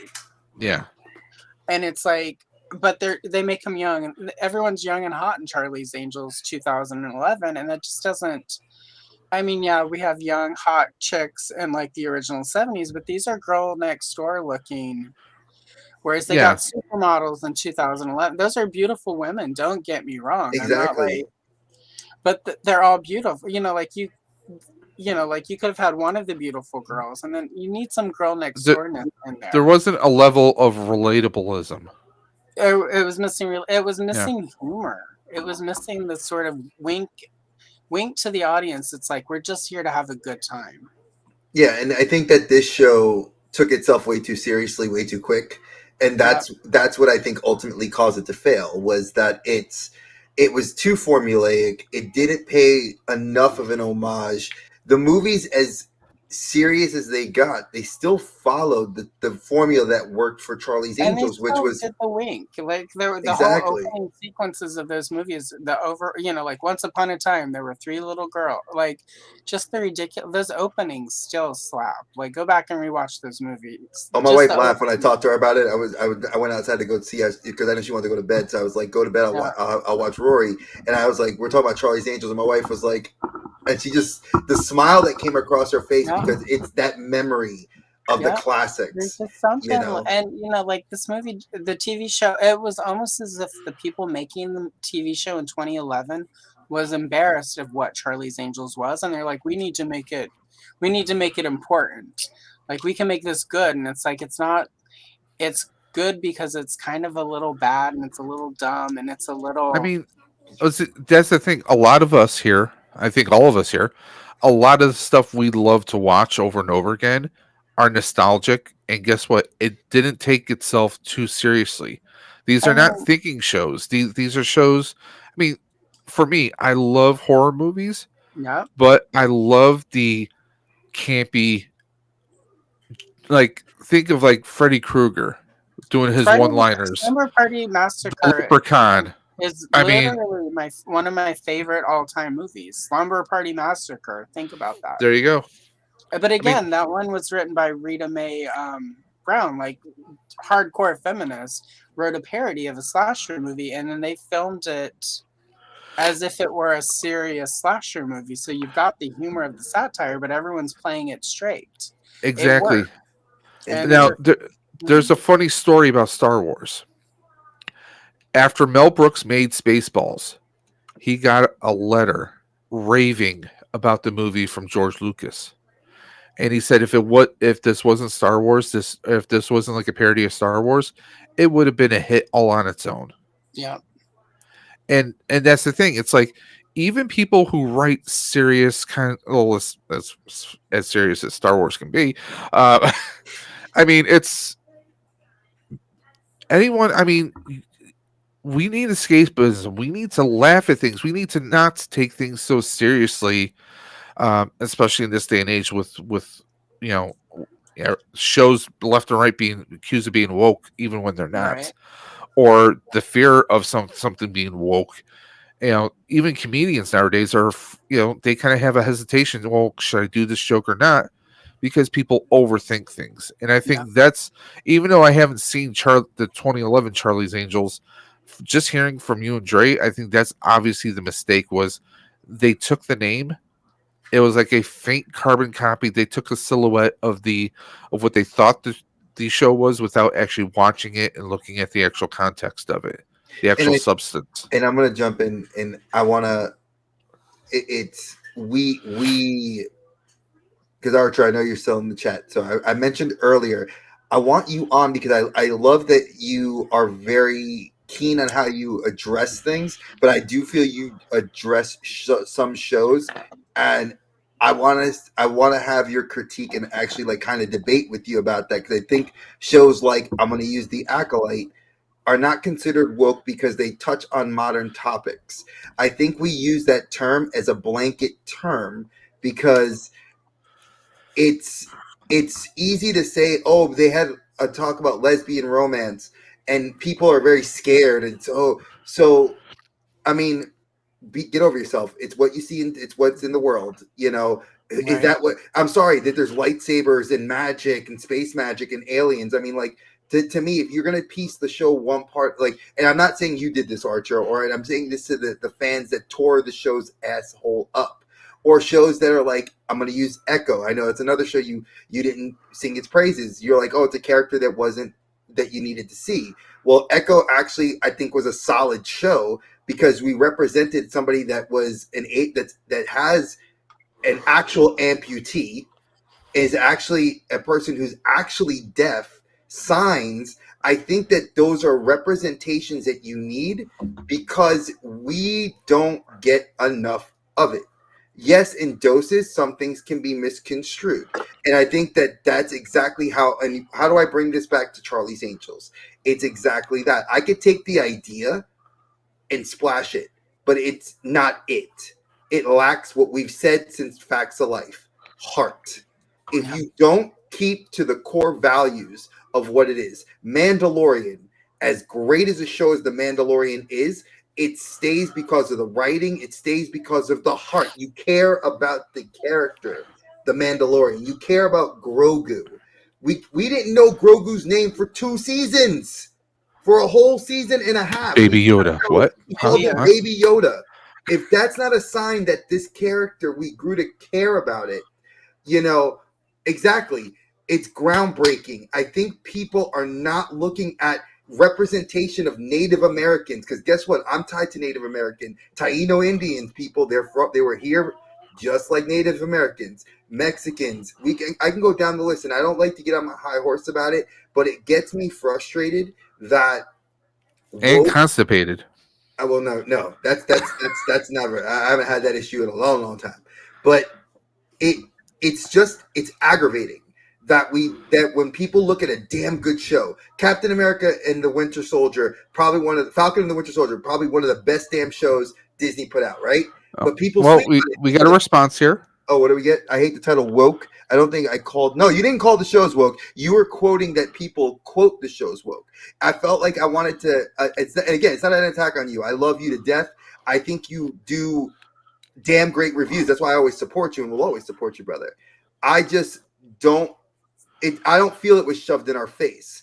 I feel like if Charlie's Angels, if 2 of the angels were lesbian lovers, I guarantee you people would have been like, oh man, that's awesome. And then you'd have the people like us like saying, why did you do that? Like, the show didn't have that. It didn't need it. Why did you do it? And that to me would say, yeah, maybe I'm being overcritical. Maybe I'm not giving the show its chance to have its own breath. But at the same time, is it true to the core principle of what Charlie's Angels was? No, it wasn't. Knight Rider, the new Knight Rider, wasn't true to the core of what Knight Rider was. That's why it failed. There's so many shows we look at in this bubble of television that were like, because like I said, like I think Allison said it best, in the era of streaming, whichever network has a show, Max had some good ones. Doom Patrol, Umbrella Academy. Can we not? Umbrella Academy was Netflix. Fucking fantastic on Netflix. Love that show. So many critics said it was woke before the term woke was a thing. I'm like, no, it's a damn good show. It's a superhero based on a fucking comic book. Who cares? But we have the critics out there, and I love that. I love your view. Hence why I've been wanting to bring you on. So that's why I when I watch you get those people on your show and they talk, I'm like, oh, I hate when he gets them on there because I want to choke them, because not you but them, because it's like, there's so many good shows that people overlook. Brick said it best. It's groundbreaking. That show, piece it apart. If you didn't have Daredevil in the first episode, who gives a shit? You know, if growing up in the 70s and 80s, the three of us can agree that some of the best damn television came out of those years. Bionic Man. We never got a remake of that. Well, as far as the $6 million man, sorry, the $1 Million Man. Sorry. He wasn't bionic. $6 million. There was an attempt. There was Disney, or sorry, NBC did attempt to do a remake of Bionic Woman, but it didn't fly. It didn't take. Ooh. Oh, yeah, well said, Brick. 2007. Let's see. I agree.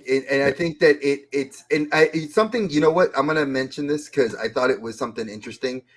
I was actually talking with one of my fellow streaming friends while I was playing Rivals the other night, and we were talking about how we notice that there's a lot of things, not just in the world of YouTube, but no, she's not too loud. I'm not too loud. She's actually just wanting to run in and out the room. She's watching her stuff. She likes to be on the show.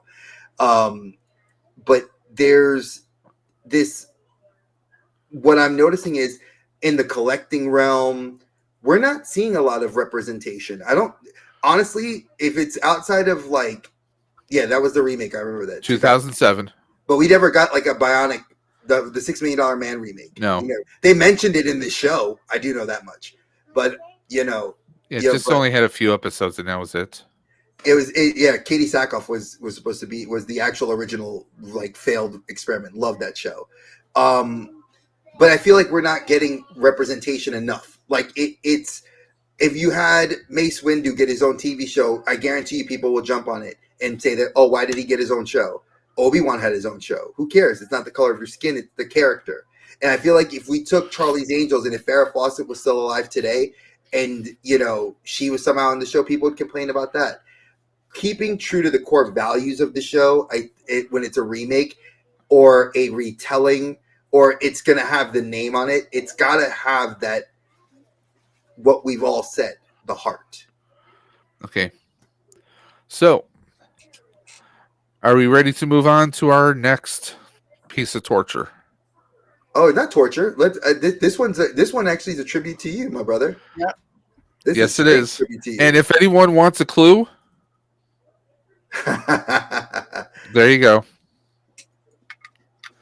I did this specifically for Dave. This was he wanted this show to be talked about. How could I not have my brother take it? I have so much to say about this show. MacGyver. 1985 to 1992, 7 seasons, 2 TV movies, and yes, Dre included Jared Padalecki. Sam Winchester from Supernatural was part of a failed reboot, but they never aired anything. I think they're going to film it, but I think it never went beyond that. There's supposedly there's a YouTube video lurking around of like the audition that was like a VHS thing. I was like, if I found it, I wanted to send it to you, Dave. That's how deep a dive I did this for you, brother, because I know how much you love MacGyver. I have every season on DVD plus the 2 TV movies. See, I know. So for me, and also this was. Who was one of the people behind this TV show? The Fonz, Henry Winkler, was one of the main producers of the show. What was his name? What was that? Gosh, what's the producer guy's name? The guy who wrote like the A-Team and Linkoff? No, I'm looking it up because I can't believe I've forgotten it. Stephen J. Kennel, is that his name? Let me look it up real quick. I think here we go. Producers John Patrick Hasba, Tom Blomqvist. That's why I want you on the show. I'm gonna put a date. Stephen J. Cannell. It was made by his productions. Yeah, but I don't think he was part of MacGyver though. So, Archer, I'm gonna message you. We're gonna pick a date I'm gonna see what your calendar looks like. Okay, They're bro? gonna pick a date. Yeah, we're gonna pick a date. I love you. I love you, Archer. Hey, boo. John Rich was the other executive producer. It was John Rich and Henry Winkler who were executive producers. This was created by Lee David Zlotkoff. Zlotov. So those were the main proponents in the show. But MacGyver was a show about a guy who he improvised everything. It was originally a show about a guy who did not like guns, but he was an agent for the government. He was their fixer. He was their guy who can go in with nothing, no weapons, no special things except maybe a pocket knife, like yours truly. And he just used his smarts from what he learned from his grandfather or what he learned in college. He was just a very smart person and pure heart, pretty much. He was a different kind of hero, and it was a really fun show from the 80s into the early 90s. Richard Dean Anderson, of course, became adored by so many so many women out there, let's face it. The constant jokes about him in The Simpsons. But then we get this, they decided to do a remake in 2016, a very ill-fated remake, if you ask me. Very much like with Charlie's Angels, this was a show that was trying to be a carbon copy of something, but it never caught the soul, never caught the heart of it, in my opinion. Let's just catch up on the chat here. It was so good. People weren't allowed to bash it. Same for House of Dragons. Why do they have that extra hurdle? People just need to check themselves. Okay. But for MacGyver, one of the things about the original TV show was you didn't know what his name was until like the very last season of the show. You just knew him as MacGyver. Beginning of the show, we find out his name. First episode, we find he's Angus MacGyver. In the original series, both MacGyver's parents are dead. In this show, after about 3 or 4 seasons, we find out his dad's alive. Eventually, his dad gets killed off. Bunch of anguish. You had some comic relief in here. Everything was completely different from the original show. The original show, he had a good best friend named Pete Thornton. They had a Petra Thornton in this one, and she wound up being the big bad of season 1. They completely just went on this. They went all over the place with this show. This wasn't the MacGyver that everyone grew up watching. This was a different kind of MacGyver. We didn't have like the explanations like we did in the original show. To me, it fell flat, but because I was such a big MacGyver fan, I was sticking through it. Jack Dalton in the original series was a character who was just this womanizing scammer of a guy who had a twitch every time he lied. This time around, he was actually played by George Eads from CSI fame, and he was the muscle, he was the security and the best friend. Great actor for MacGyver. They had this natural chemistry. They were like brothers, and I really liked that part of the show. But after a couple of seasons, he left the show because he wanted to be more of a family man. He wanted to be there for his real life daughter. You can't fault an actor for making that kind of a life choice. But they tried to fill the void with the character of Bowser, who is MacGyver's best friend in this series. He actually winds up being an agent, or being trained to be an agent. There's a lot of like, will they, won't they, and there's a lot of misses in this show. They try and throw the occasional bone to the fans, but it fell short. And I have a question. Yes. I have a question. Did they, and I watched very sporadically, because much like we mentioned with Equalizer, I knew season 1 was on because obviously reading comic books, it was like I saw the advertisements, but I never saw the show. Like I knew it got picked up, but I didn't watch it like consecutively. So did they, and I don't know if it was ever true. Did Richard Dean Anderson? That's never. Never. He never had any ties to this show ever. Like, did he ever want to be on the show? Like, kind of like how Stargate, No. they were going to try to bring him back. People have asked him repeatedly. During the show, he had no interest in appearing in the show or being a part of it in any shape or Oh, form. wow. Okay. Mostly because of how they were writing MacGyver, how they were doing the character, and also by that time he had made his peace with the MacGyver character. Because I mean, like you just mentioned, he was on Stargate. He was on Stargate SG-1. Solid for like the first 8 seasons. Sporadically would make appearances on seasons 9 and 10, and of course the 2 TV movies that they did, Continuum and Arc of Truth, and making appearances throughout Stargate Atlantis periodically in guest shots, very few and far again. But I mean, he made that piece. He left that character well behind.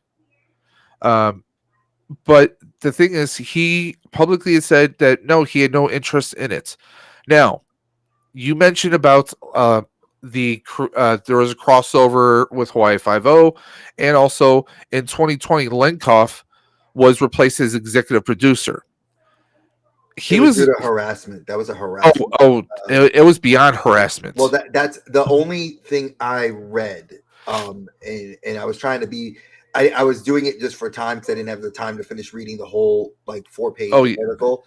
I just know that he had like CBS had lots of complaints from the crew that he was being. I mean, Lucas Till was actually in danger several times because of stunts. Because Lenkoff was pushing the limits on safety. He was pushing the limits on the safety of the actors and of the crew. He was harassing them. I mean, he made people feel unsafe, and they didn't want to bring any concerns to him because they were afraid of what he would do. I mean, he was a full-on tyrant for the show. For one, when your showrunner is a full-on tyrant and risking people's safety, you're not going to get. That's not a great work environment for one, and you're not going to get the best performances out of these people, which was proven over the later seasons. It slowly got worse and worse and downhill over time, especially with the revelation that what was that? And the only reason I want to catch you while the iron's hot. Do you feel that with Lenkoff being removed a year before the end of the series, like before it was too little, too late? Do you think that it was that sacrificed what could have potentially kept the show going? Because he did want to eventually do a crossover with Magnum PI. Because in Magnum PI, there is mention from what I heard from the cast that there was supposed to be a crossover with that, and there was also supposed to be another crossover. They did it with Hawaii Five-0 instead.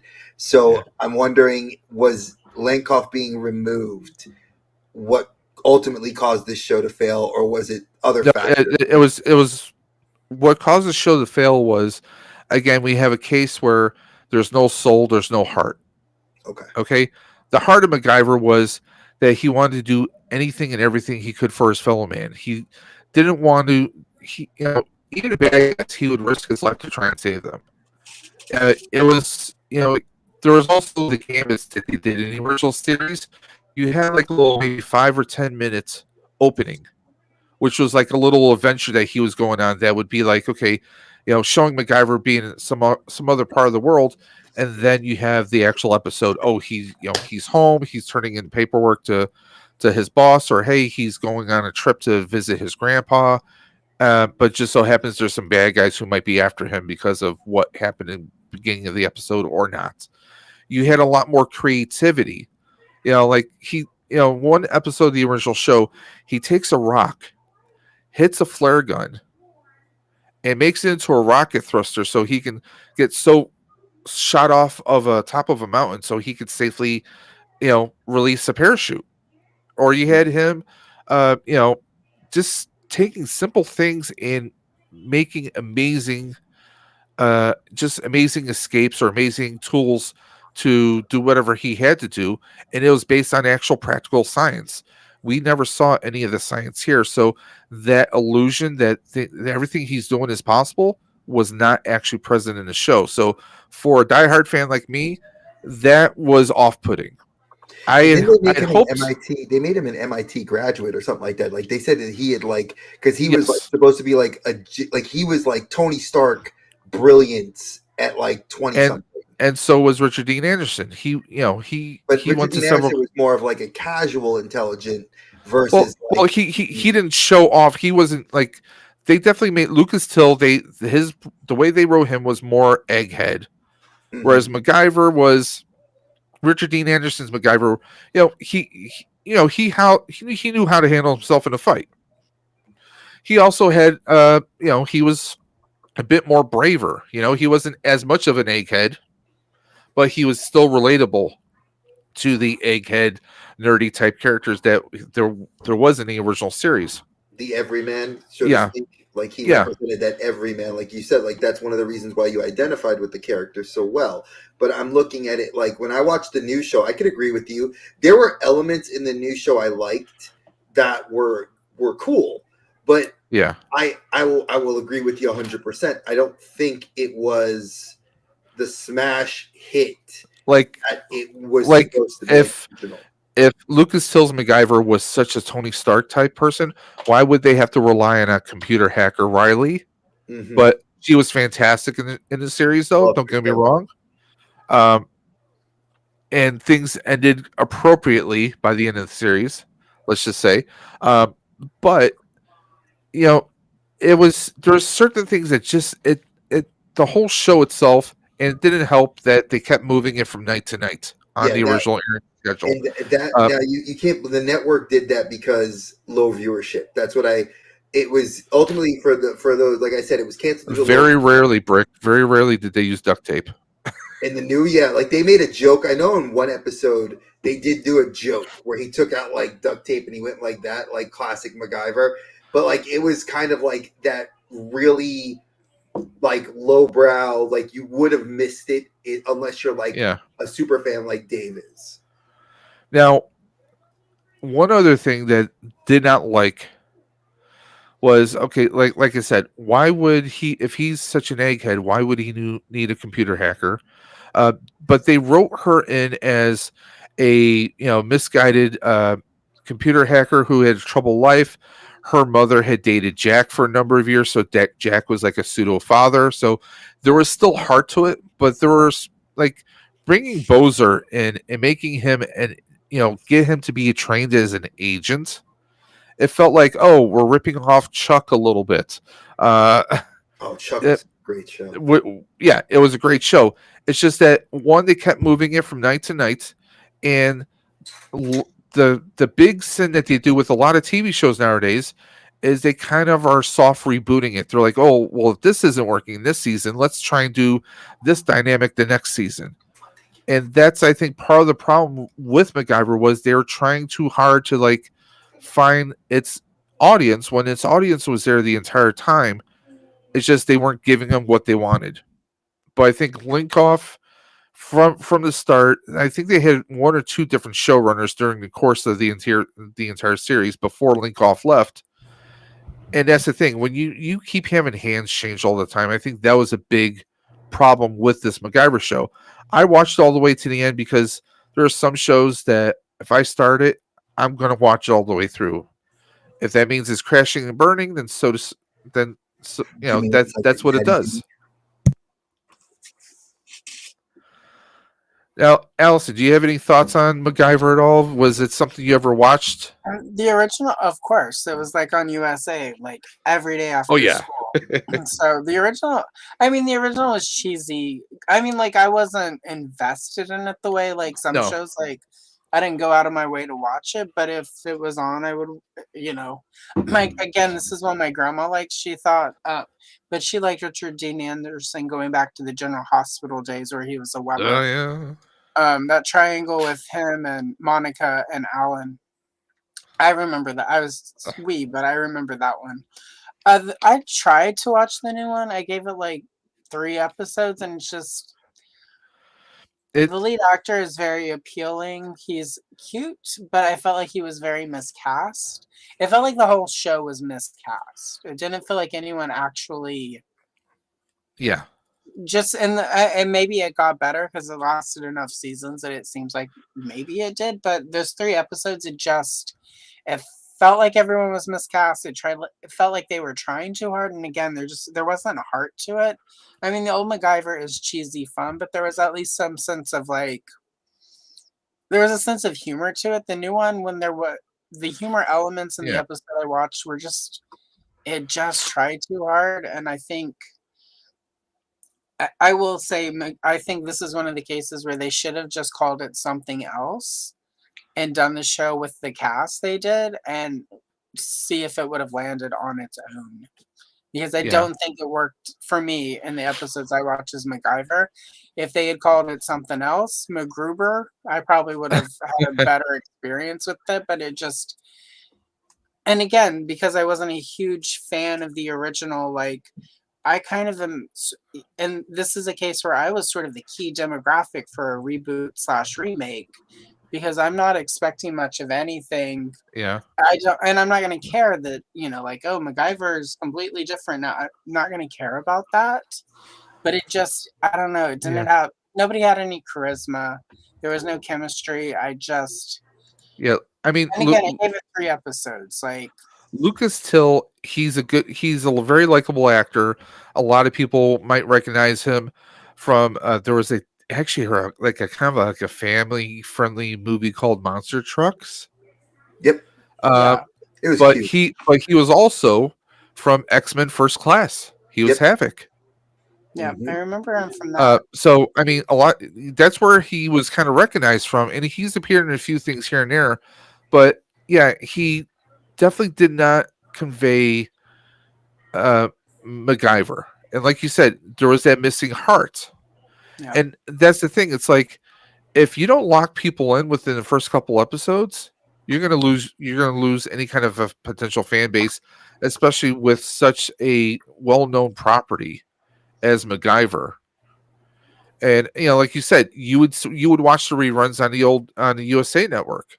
Yeah, because they would have like MacGyver, they would have Airwolf, among some other shows. Yeah. Again, another one where it's like, if you ask me the name of the characters on Airwolf, I have no clue. You wouldn't know Stringfellow Hawk or Dominic Santini. Not at all. But if you put it on enough episodes, I'd be like, oh, okay, yeah, I watched this one. But I mean, see, that's the thing. See, for me, I was particular about MacGyver because as a kid, I didn't have much growing up. So, like, if I had a toy or a Walkman and it broke, I was taking it apart with like a little Swiss Army knife, a little pocket knife, or a screwdriver or whatever I had.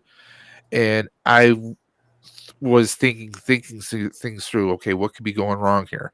That kind of like I'll be perfectly honest. MacGyver kind of helped make me who I was growing up. Trying to figure out problems and never giving up on them.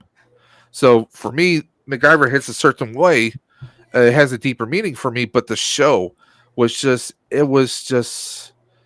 you're sitting there, you're like, okay, this episode's not too bad. I mean, they did work in some of the original actors. Yeah. They had the original Jack Dalton play a bad guy in an episode. They had the original Murdoch play a different character. I'm blanking on the actor's name who actually played Murdoch, but he played Murdoch pretty friggin' well. Dre, you know him from the second Suicide Squad movie, and from the Ant-Man movies. Was it something Dashin? You know who I'm talking about? I know who dark guy. He did the show. What was it? That talk show like Midnight with the Devil or something. Oh yes, the guy that was the polka dot, the dot, yes. the dot dude. Yeah, him. Yes. He plays Murdoch, and he played him so friggin' good in the show. Yeah, he did. It was the highlights in the show. Yeah, but there you go, Brick. But like, other than when you have a guest star play a character and they play it so well, better than the regular actors who are there week in and week out, that's kind of sad. So yeah, this is a miss. On the scale of the shows that we reviewed, I'd say this comes in second. because the Charlie 2011 I think was probably the worst. Yeah, I would and go I ahead. think for me that was, and it's the worst.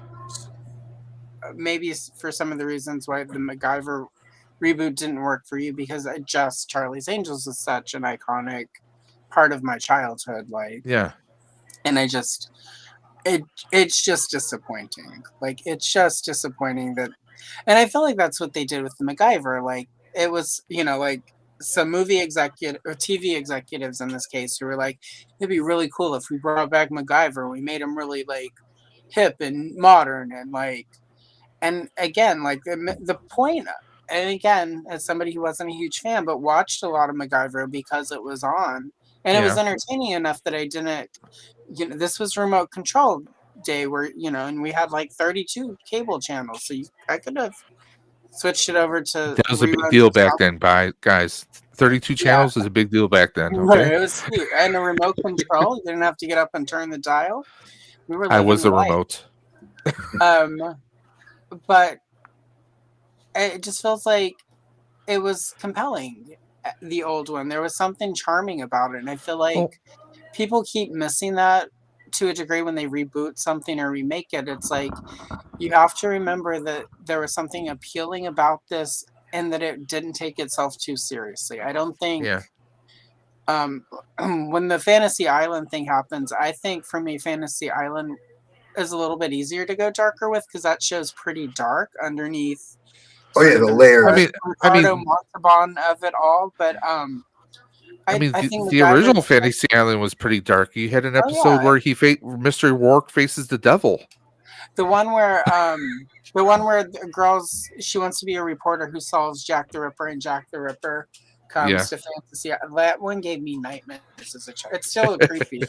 I rewatched it a few years ago. It's still a pretty creepy episode for Fantasy Island. But I think that one worked. But I don't think something like MacGyver you can get that deep and serious with it. I think you have to keep it sort of light. No, I think you cheesy could. and a little campy, and it needs to be a little lighthearted, and it can't. Yeah. So, And I Well, think, yeah, well, so can we agree? And I think that we've all kind of agreed with this because these are two shows. It's funny. I didn't realize how much Charlie's Angels was going to resonate with you, and I didn't realize. I knew I'm a MacGyver for Dave because as long as I've known Dave, this has always yeah. been well, like something I know. But can you guys, I think, agree that the fact that these shows are missing, it's not because you don't have the original actor, at least even cameo. It's not even that. I think it's like it's gonna be funny. the It's writing. it's like Powerpuff Girls. You don't have the right formula. If you don't have the right formula and that special chemical X to really bring it all together, you're not gonna get a solid show. No, And I think that you guys can. I think that's something I kind of noticed from what Allison was saying, and from what Dave. I mean, the vehemence of what you're saying, and I can see it. It's like the show just wouldn't hit, and like No. Allison said it best. well, The characters were flat. well. Another thing was MacGyver. Not the new MacGyver. Every episode was a mission. Yep. Every episode was a mission. It was an Right. operation. The old MacGyver, I mean, a lot of times, especially in the earlier seasons, yeah, he would be in Berlin or doing this or doing that or on a mission. But then half the season, he's also visiting a friend somewhere, going to see his grandfather. Just kind of like just going cross country. Like it was kind of like he walked into a situation that was going pear shaped, and these people needed him. I mean, one time he was going through passing through an old like a small little airport, and turns out that there was these bank robbers there. He uses, he takes an old 10-speed bike, some rusted paint and some tin and a magnesium flare, makes a torch to cut open a armored truck because they were going to blow it up and kill the guard inside. He was trying to save the guard. It was just these weird situations where he would just kind of happenstance in a situation and trying to help people.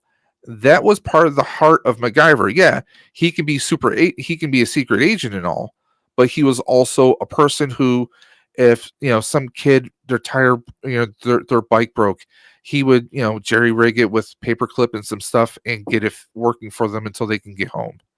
He was about helping everyone at every level. This MacGyver was, oh, I'm going on this mission, or I'm going, I'm this, I'm that, and I think that's part of it also. But yeah, like you said, it was the heart. Do you think it's and I want to kind of give you guys, I want to kind of close on this idea. Um, do you guys think if is it the fact that these more modern shows go for these more elaborate schemes and stories, which deviate from the core concept of the everyman or the every person? Because I think that Charlie's Angels at its core, like you said, Allison, they're beautiful women of their own right. They're gorgeous, and but they were not so beautiful that they were like they outshined like a supermodel, because they were supposed to represent like what the every woman looked like. Does MacGyver? Yeah, we could. Lucas tells MacGyver was this like super genius but couldn't fight. When I think back to MacGyver, the dude was a fist fighter. He dressed like he didn't dress super fancy. You couldn't Yep. tell the guy was a brilliant scientist. The guy just did cool stuff, and then kind of helped made sure, like Dave said, it's something as minor as working to get a kid's bicycle. He's doing things that were helping the everyday person. And I Yeah. think that's what these shows, and I think Hawaii 5-0, and I'm going to bring that up in a later episode, because that Hawaii 5-0, I love that show. It was I think it's going to be the longest running, and it didn't get canceled. It just ended. I think that was one of those that kind of, it went too long, but it kept to the heart. And like I said, I don't want to bring that up now, because my show that I really resonated with me is still actually running, which is Magnum PI. And that's like my personal, like that show resonates with me. Now, I'm going to say this: the reboot of Hawaii 5-0, even though I haven't watched much of it, I've seen a few episodes. I think it probably holds the record for most crossovers. It's crossed over with NCIS, CSI. it's NCIS LA. It's done. It's crossed over with so many different CBS shows. So Yeah, I mean, like I want to. I like I said, MacGyver.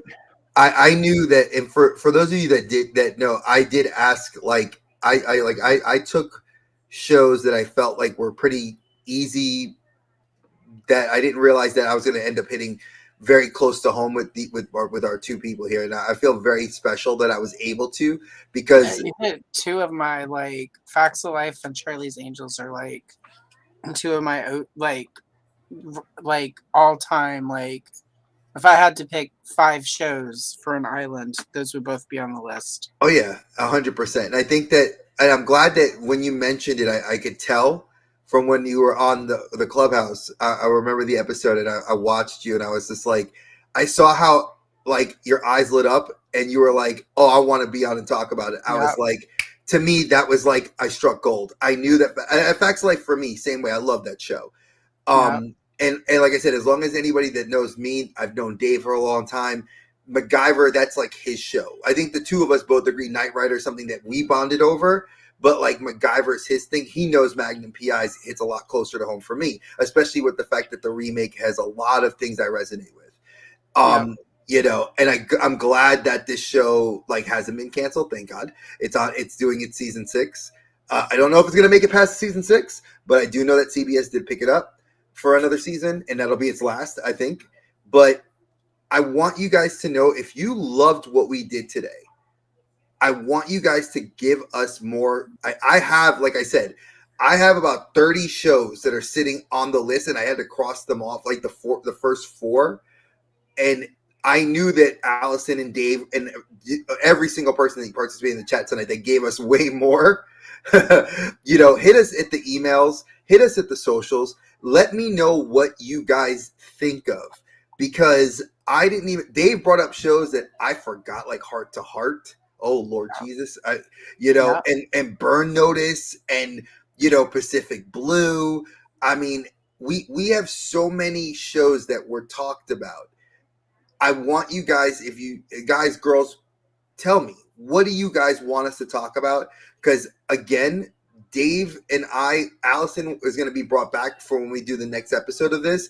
Brick, I'm bringing you on because there were some shows I know you said that resonated with you very well.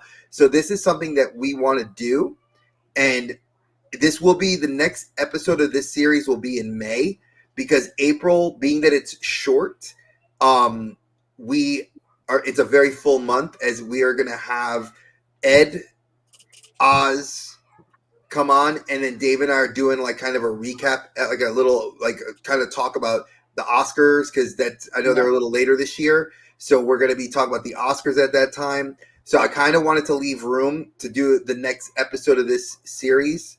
So we're going to do this in May, which is perfect because that we'll be knowing what's going to be picked up again. So hopefully I can say Equalizer. Me and Allison will be like, yes, Equalizer's gets to season 6. That would be so good. That forever. Exactly. Give And us then, what we and have then if for. it's canceled, everybody will be crying that up. No, we're gonna do a petition. Me and Allison will start a petition online. We're gonna get that changed. I will go to executive's house like on my way to Moby's and just be like, you are going to renew it right now. See this duct tape? I'm not MacGyver, bitch. Put my show back on. Put it back on. So Don't Allison, come in this house. Exactly. So Allison, I want to know: what do you have going on? What's happening? Do you have anything that we need to be paying attention to? Oh God, I mean, like I'm always dropping videos. This year, though, it's 2025, which means it's 40 years since 1985.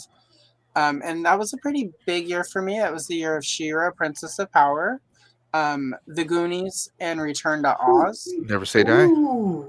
So I am doing... I have a series on my channel called Villain Obscura that doesn't really have coloring in it, where I do like little profiles of really obscure villains. So there are going to be a lot of She-Ra themed videos there of various obscure She-Ra villains. Can we talk about Bowen? Can Bowen get an episode, please? Who? What's his name? Bowen. I forgot the one guy on She-Ra. Bo, yeah. Bo. Yes. At some point. I need him because Bowen. The reason I say Bowen, because dude, that guy is like prototypical. Like at the time, I mean, I was boy watching that show. My wife was like, she's like, I think he's gay, and I was like, who cares? But like, he has a heart on his. No, it was like as she got older when we first started. This is years ago. She was like, I think he's gay. I'm like, no. I said, I don't think that is. But it's funny that the only male on her team has such an odd, ambiguity to himself. The Secret of the Sword with Adam and Bo, like there's some. See, there might be a little something there.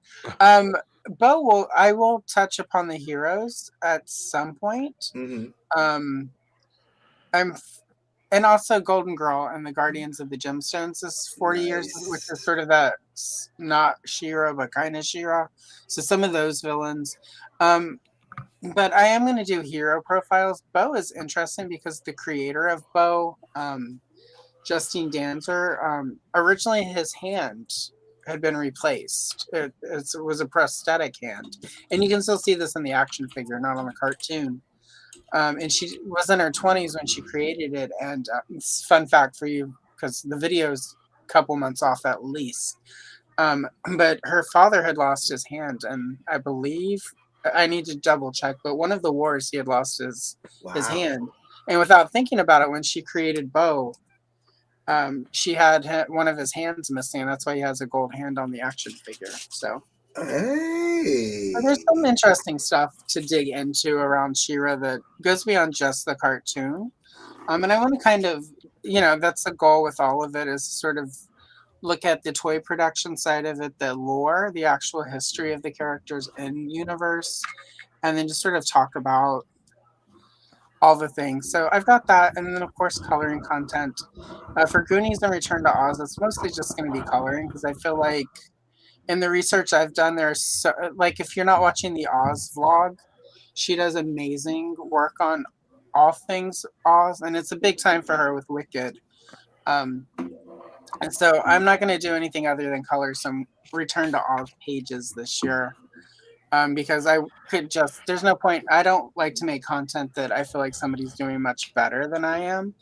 because then I can focus on the stuff only Allison does. So Exactly. anyway, so yeah, just I've got all kinds of fun stuff. And if you do subscribe, you do watch the channel.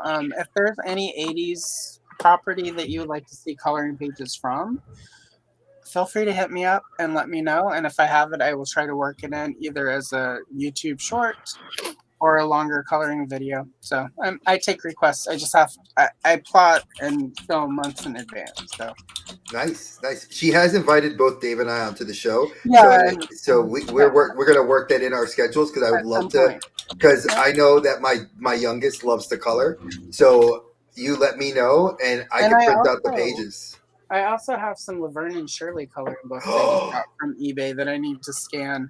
So there's some things that we could have, you know. You guys can come on a couple times and we could do, you know, there are a Yes. lot of fun things we could do. Just as a joke, I just typed something in and I actually found a coloring book of it. What is it? Dre knows my other love besides Ghostbusters. Oh no, there's so many, Dave. You gotta give me more than that, bro. What do I have up there? Back to the Future. Well, I knew they had a coloring book for that. Future coloring book? Interesting. Wait, based See, on I the don't know. cartoon? Was it based on the No, cartoon? no. Here, I will show it. I mean, if it's got Doc and Marty, that'd be wow. Oh, there's an official coloring book that's newer. Yep, that's what I'm looking at. Oh wow. Yeah, it is his other love, folks. Yeah, that's a good one. Damn, that is really good. It's technically 40 years of Back to the Future as well, so Yeah. could definitely do some. And there are a lot of people who love Back to. So anyway, and thanks. I'm not buying it this evening, but I just added it to my cart. Goonies. So if you want to, yep, that's the one I have. So Ooh. yeah, that's exactly the one I have. Pretty good. There's a lot of good Goonie pictures in it. So I've got that Beetlejuice also. So. I bought that little golden book for Peanut of the Goonies. She actually has that. So, you know, like I do a lot of a little bit more vintage than modern stuff on the channel, but there's, you know, adult coloring has come a long ways. There's some really good stuff. Pretty much like in a couple weeks, the Dirty Dancing official coloring book comes out, which I'm excited about. And it's also by one of my favorite adult coloring artists. Her name is ALLISON. She did a tarot deck. She did a bunch of horror, beautiful monsters. She did Poke Prom, which is sort of a parody where she re-envisions Pokemon characters as girls at the prom. So, wow. And she's doing Dirty Dancing though, so I'm just like, was never kind of my thing as a younger person, but my mom made me watch Dirty Dancing. I was the one who got dragged to the theater to go see it with her. But it worked out because I made her go watch Flowers in the Attic with me, and then she was like, "This isn't it." She's like, she looked at me, she's like, "Didn't the brother and sister hook up in that book?" And I'm like, "Yep." She's like, "And they did in the movie." I'm Brick like, says you got an hour and 57 minutes before you buy that art. Buy that cart, Allison. Oh, do I? Oh yeah, no, yeah. Everything going into the cart is for payday. I don't. Oh yeah, I do the same thing. I'll put it on the watch I've list. got like $700 of stuff in the cart right now, and then I go in on payday and just weed through it. And I'm also, depending though, I may, because I'm driving up to Portland at the end of the month, so I may hold off buying anything so I can go to Powell City of Books. And so, cool. Because if you've never been to Portland, you need to go to. It's like 5 floors of books. Portland, what state? There's a few Oregon. Portlands. Oregon? Okay. Northwest. So don't tell my wife that, because then I will never leave, because my wife is an avid book like bibliophile. Oh, she would adore. Like it would. In my humble opinion, it would be worth the trip to Portland just so that she could. You just drop her off at the, or actually, you just get on the train and drop her off, never come back. What? And let her walk up a few streets to Powell. And Billy Galaxy's toy store is right by Powell City of Books. I'll take me and the kids there. We'll go for that. Yeah, vintage toys. Oh yeah, the kids are actually a lot of my teen daughter's more into more modern stuff, But the Yeah. youngest one, she's been playing with a lot of the older stuff, like that was Lana's. Which when we say older, Yeah. it's obviously like stuff that was in like 2009, 2010. Yeah. Right. But it's like my mother-in-law had saved like a Snoopy doll from like when my wife Aw. was growing up. So from like the 80s, we have like a 1980 Snoopy doll that like was her brother's. One of her younger brother passed away. So that doll we have, and like Peanut hugs it and loves on it. And we're like, that's so cool to have like those level of vintage, because I don't have that. Like I don't do vintage, but I can. There's a special place in my heart for those toys. When I see them, I smile. So again, Well, that's folks. all, I mean, well, you can't really see it because of the lights, but just the wall of vintage strawberry shortcake. Oh goodness! See, look at that. Yeah, we're doing a remodel, so this is my temporary setting. Hopefully, when we do this again, I'll actually be in my. I'll look like an actual YouTube person with like the glass cases of toys and computers and all Hey, this I stuff. got garage shelving behind me, so Yeah, Hey, exactly. Like, that's this. Dave got me hooked. That's what I have, and I got all the Hot Toys actually like back there. Because if y'all saw, like y'all don't see this, but like see the bed right there, just so Yeah. y'all can catch the glimmer. that's where the What? magic doesn't happen. What? Yeah, this is the guest bed. This right here is my Captain America, the first Hot Toy I'm going to do. But the ooh, shelving behind it, all is Hot Toys. All is Hot nice. Toys, which has to be unboxed and played with, because I am been itching to open my Aw. Falcon. Yeah, Peanut, you want to say hi? Come here, you say hi. Hi. That's my friend Allison. Can you say hi, Allison? Hi, Allison. Lovely to meet you. She says it's lovely to meet you. Aw. I kept some juice pops. Yes, give me your cup, baby. But yeah, that's one of my 3 reasons I love being a kid still, because I get to live Aw. vicariously and enjoy it. Like you guys said, both you and Dave have cats, and I love that my friends, but Dave spoils her. Like Aw. Uncle Dave spoils her very rotten. So more than I do, I think. Oh But my goodness. yeah. Look at Dave's. He got to show off Yeah. his Back to the Future. That Michael J. Fox Funko Pop is signed. That's is Michael J. Fox autographed. I have Yep. the card Aw. of authenticity. Got the Doc and Marty Hot Toys with the Doc and Marty NECA figures, and that is a replica remote control. Nice. And he did see the DeLorean on sale this week on Sideshow. It's already gone. It's already gone. For $600. Yeah, I would have bought it too, because Yeah. that's like a $1,300 Hot Toy. I have taxes to pay, so Yeah, he was like, he's like, talk me out of this, and I tried. I was the bad friend. I talked him back into it. I was like, do it, because that DeLorean is awesome, and I live vicariously through him. Sometimes you just have to buy the toy. Like sometimes you just have to be. Look at that. Yeah, look at that. That's his hot. He actually, if it wasn't for Dave, I wouldn't have done the garage shelving, and I love that I did it because of that. Because I'm gonna tell you, the glass cases, you got to keep the maintenance on them. Pain in the butt. This, you have a lot more modularness to it, Yeah. and you could have a lot of fun. And he 3D prints his own figure. that hammer you see there in the shelf, I 3D printed that. Oh, nice. That's really cool. Let's see if I can swivel. Or nope, the other way around. Once I get the studio set up, I have a fear that I'm gonna end up being one of those people who have a 3D printer. So Dave can educate you on, like, if you don't know it. Dave is like, he's been talking my ear off about it. I don't know anything about them. I think they look cool. I have 2 proton packs, and I plan on building a third. It's okay. I mean, I've got like 13 mint on card Princess Leia Power of the Force 2 orange card figures. It's fine. We all have our thing. Well, Dre can't complain about the 3D printing, since I 3D printed a G.I. Joe Classifieds Devilfish boat from the 80s. Ooh, that has a special meaning to me, because my mom, Devilfish. instead of it being orange and gray, it's blue and gray. And Dave knows that my mom, when it was one of like the things I used to like when I took a bath when I was a kid, I would play with it in the bathtub, and Dave printed me the classified version. So I just got to get a wetsuit, which I think I'm gonna customize a wetsuit for it, because I have a figure for it.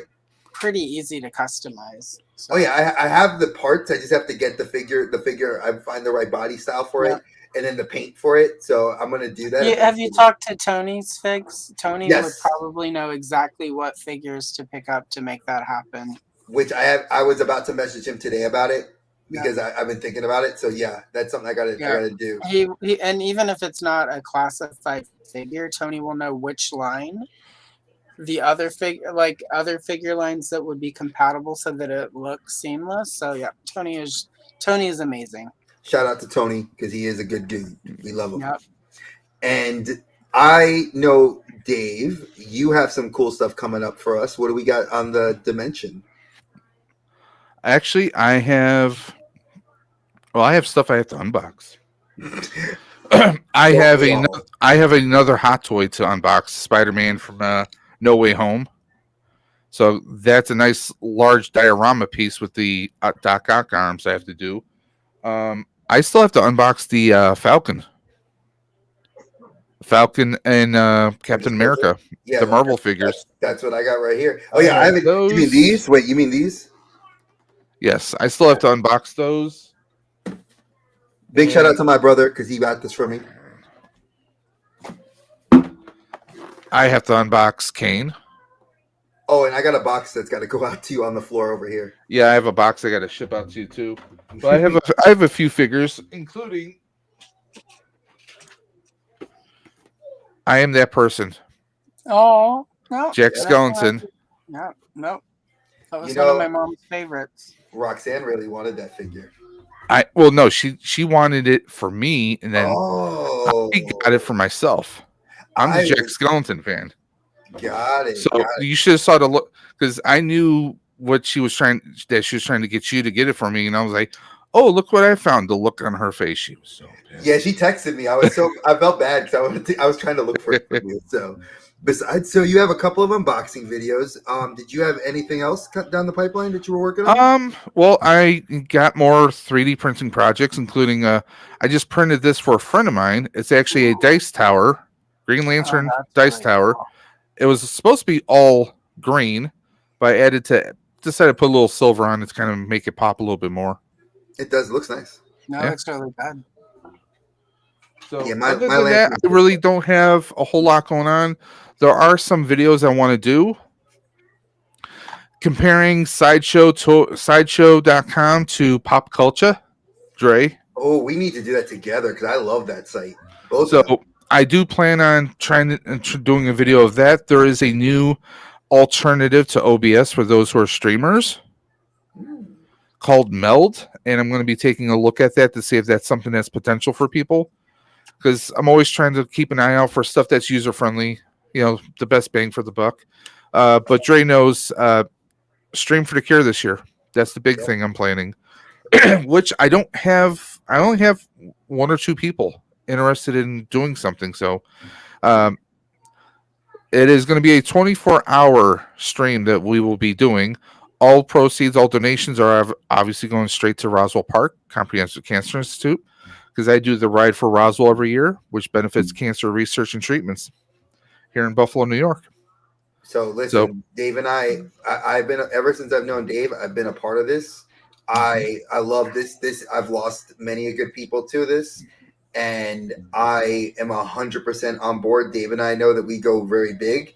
Last year we went pretty big, or the year before last we went really big and we did really well. Last year wasn't so good. This year we are definitely looking for people that want to join on. If you are interested, please reach out to Dave or myself so we can talk about like how we want. Dave's mentioned a couple of ideas to me, but I want to, if you're interested in wanting to participate in this. Yeah, I was tooling around with maybe doing the hot ones. Yeah, that was funny. And folks, even if I'm the only one doing the hot ones challenge, I can have other people. I'll do it with them. Questions. I'll have people do questions, and in between the chicken wings, and I'll just die. No, we don't want that to happen. But I'm glad. I'm insured. She's got money. I mean, but I think she gets mad at us talking too much. So obviously, I want to make sure she'll get mad at me if something happens to you by proxy. So I don't want that to happen. So I got to keep you alive. But besides that, we do actually have again pushed up because I was actually going to move this to the end of March, and then we had to move we slide a lot of things in March. We actually have Brick coming back for another Sentai talk. This one's going to be Big Bad Beetleborgs and Saban's Masked Rider. So that's going to be fun. That's going to be next Friday's episode. For myself, you guys have all been loving, and I have to say this, it has felt so good to do these representation in cartoons. I have had so much fun just piecing apart these cartoons that are so great that I've actually been kind of introduced to a few new ones. Has Been Hotel is one that people have brought on my radar. I'm going to be doing like X-Men 97. That's going to be another one. I think there was 2 or 3 others. I'm going to keep them a little under wraps until I get it finalized. But the next episode, Steven Universe seems to be doing really well. I'm very proud of that episode. The next episode that we'll be releasing tomorrow, it was supposed to go out today, but I got busy with work. I had 3 meetings and I just didn't have the time to upload it, is going to be Invincible Fight Girl. So if you are a fan of anime, wrestling, pop culture, this show is your cup of tea. It's on Adult Swim right now. It's actually re-airing on Max, so you can rewatch the first season. It only did 10 episodes, but it is a fire show. If you loved Ultimate Muscle here in America or Kinnikuman out of Japan, it is a great homage to that show. If you are a fan of Attitude Era Wrestling, 1997 to 2002, that's the show to watch. I will be having that review go up tomorrow, so you'll be able to watch that tomorrow. And then episode 5 will be airing next Friday, which will be Your Friendly Neighborhood Spider-Man. So many people have tore that show a new asshole. I have watched every episode, and Dave and I have sung its praises. It's probably one of the best animated cartoons this year so far. And I will die on this hill, or I will kill anybody trying to get up. This year's X-Men 97. That's what I said. Exactly. Next year, X-Men 97 will be season 2. So we already know that's happening. But I definitely And then the year after that is season 2 of Spider. No, they're saying this season should be later this year. If they could get it done in time, it's going to be next. It'll definitely be next summer. That's what they've already kind of slated it for. Yeah, don't make us wait 3 years. I'm looking at you, Beyond the Spider-Verse. That's what I'm doing on my individual channel. I am going to be doing a toy review as well. I wanted to kind of take my hand at looking as a parent, not just a parent, but doing an actual toy review of one of Peanut's toys that we got her at Christmas, which was the Spider-Man and his amazing friends Dino Treehouse Clubhouse set. We put it together, and I want to actually go over that, review it and actually get the figures for it. So I'm going to be doing a review of that as well. And that'll be going up on the channel probably in 2 weeks. So be checking that out. And, we do, like I said, we got Brick, and then Dave and I are going to be taking. And you have Peanut behind you. I know, she's dancing. I love it as a grabby. She loves Bluey. That's her grabbies. We're going to be doing, what was the other guest we have? We have Brick coming back. We have Tony from the Latin Legions. He'll be coming on. I know we have a Punk with Toys. We actually have got Lawrence coming on the show, and we themed his show kind of aptly put. Listen, Punk, I know you love Joe's. A lot of the stuff you do is Joe's. I know you collect other stuff, but we themed your episode to war. What's it good for? A lot of something. And we're going to be doing that whole show geared only around action figures. What? I wish the only figs. We got to make that. I'm still saying that, folks. No, you said war. What's it good for? I said only action figures. There you go. That's very true. Thanos, you definitely got to watch the rest of it. It's really good. I will 100% stand behind that show. It is absolutely fantastic. We have that, and I know Dave and I are determined we actually have to get together to do our review of Captain America: Brave New World. And again, if you want to be on the show, Dave and I reach out to a lot of people, but if you really want to be on this show, all you got to do is ask us. like we are on the Clubhouse. We are in a lot of different places. You do see Dave and I show up. We're on Cold Bang Game streams when he streams on Monday, Instagram, Twitter, whatever you see us. If you want to Bebo, be here, ask Blue us. Sky. What? Hey Thanos, I'm gonna ask you. You want to come on because I saw you talk. You were fanboying over some stuff earlier, and it really got me wanting to. Cause I've seen you. I love that. I love the way you talk. I love the way you look at things. Wait, So, Thanos, have you ever thought about getting box braids?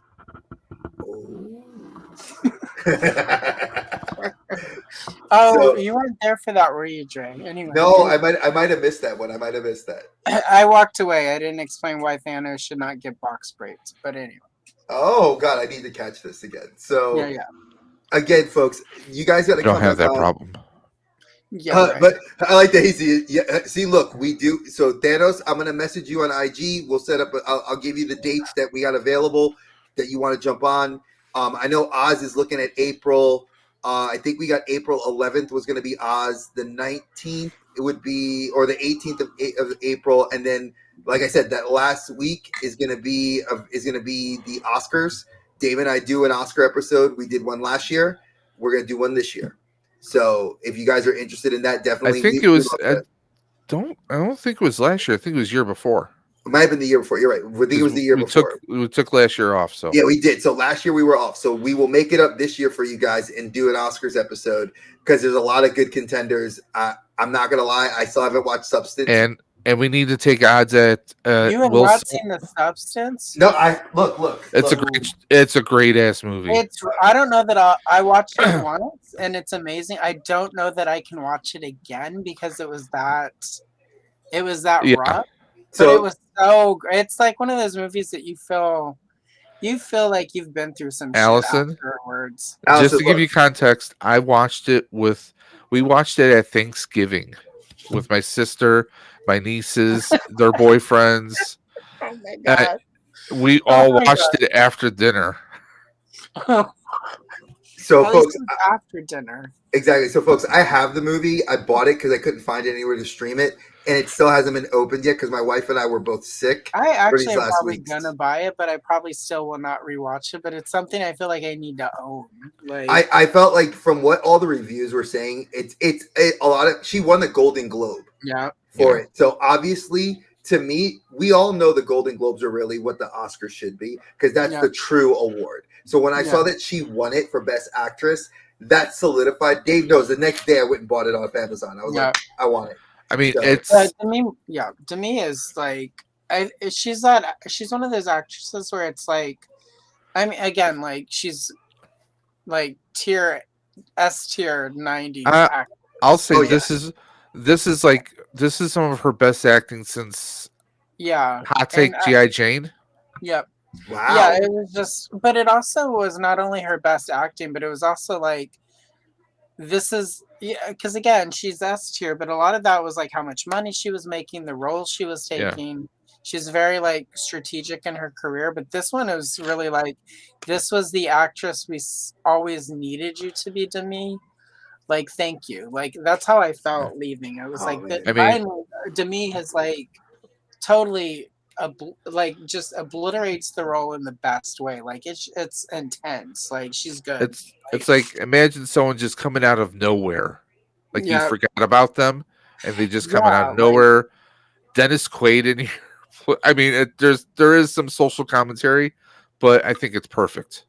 I think the social commentary to me was exactly the social commentary I need living in America right now. Definitely. As somebody who just turned 50, recently, like it was exactly like, I think that's part of why I was just, and the body horror of it was just like, damn.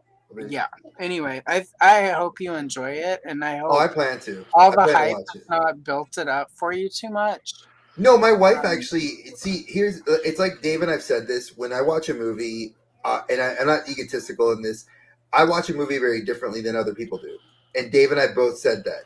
I want my wife to watch this film because Mhm. she had issues with that growing up, and so did I. I had cousins that had that issue. As I got older, I actually ran into a person I dated that gave me similar issues of body dysmorphia. Like I Yeah. didn't like who I was, and since I've dropped so much weight, I've dropped 70 pounds over the course of a year. To me, I get that this movie resonates with me on a lot of different levels. So I'm expecting a lot, but I also know the lens I'm going to see it through is very different because Yeah. I've heard that, like when I heard her award speech and I saw the emotion, and I've seen the snippets, I saw the trailer. It's like Yeah. I'm like it's powerful, so I'm Yeah. looking very forward to this. And It's it's like I said, I don't buy movies often anymore, so for me to drop $25, yeah. I No. knew I'm hitting a home run. Yeah, it's just again, if you can only make it through it once, it's still worth having that in your collection. And I'm also of the opinion where it's like I'm tired of the streamers. Like I want to watch something, it's gone. Oh no, you need this one over here, and it's like F you people. So I've started buying media again. It's like I'm just Well, I know Big Lots when because all the ones out here I think are closed now. But when yeah, they first announced they were closing, people were buying up all the physical media that they would sell. Yeah. yeah. So, or you buy up the $5 and $10 bins of Wally Worlds. I've been buying physical copies of books again. Like I've gone on eBay and bought a bunch of old, like stuff for research. But again, because coloring books is my deal. But also I've been scanning them so that we can get an archive of stuff. But it's like it's a good time to buy physical copies of things. Oh yeah, I live and die on that. I love my physical media. I own stuff on streaming that I could not get anywhere else. Yep.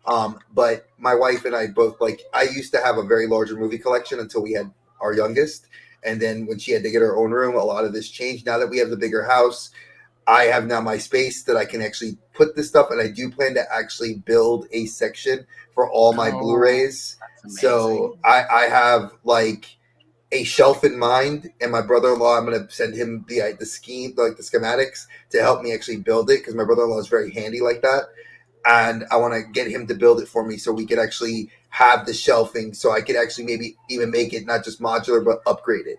So Yeah. because I know that I don't buy a lot of movies, but I've been buying a lot of the older stuff in 4K because the Yeah. PS5, it up converts. So there's a lot, and I think that a lot of us as we're getting older, some of those movies that are dying in the physical media, they're getting that 4K love, they're getting that Yeah. 8K love. So I would love to get them again and just have them in that crisp. My vision is starting to go, so I'd like to keep them as long as I can still see, Yeah. make it the best way I could see it. So, even if it wasn't filmed in that way, I'd still like to have it. But It's anytime, and they're a lot. Like Vinegar Syndrome is just sort of top of my head. Like for a lot of sort of cult and genre and obscure older stuff, like they do a lot of good. Like their Beastmaster was epic restoration. Mark Singer. I was talking about this with Criterion. I love the Criterion edition Yeah, stuff Criterion. because Yeah. you're not going to get a lot of the Criterion stuff anymore. No. Oh yes, is that Shout Factory? Nice. Yes, I figured it was Shout Factory. I still have to open it up. It's still in plastic. Nice. Yeah. Yeah, my buddy was ordering. He got the like the full the metal, the steelbook version. I just got this one, but yeah, these came from Australia. Shout out to Shout Factory for doing us for Sesame Street because they actually made Sesame Street DVDs still. Big shout out to y'all. Thank you. Because you made it easy for me to show stuff to my child. So thank you. Shout out to you guys. But yeah, if you guys, again, I love Allison being here. She is definitely more than welcome to always come back. Like I said, we are going to do episode 2. I'm looking at May, late April, early May to get that next episode in. So again, folks, if you love these series, hit us up. Like I said, I've been blessed that a lot of you have reached out to me and have said you love what Dave and I are doing individually, but collectively you love it even more.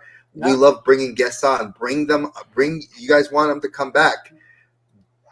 Give us the ideas because we have lots. But I've actually Dave knows I wrote 2 years of ideas out. and we have it covered. 3 lines of ideas. Everybody has given me so many new ones that are so interesting. Dave and I kind of said, scrap it. Let's go with what we're seeing. And we could always revisit those later this year. So that's what I'm doing. Y'all are recommending stuff. We're doing it now. So enjoy what you're seeing because y'all are helping write the content for us. So I appreciate you guys more than you know. So again, next week, Sentai Discussions number 2. It's going to be Big Bad Beetleborgs.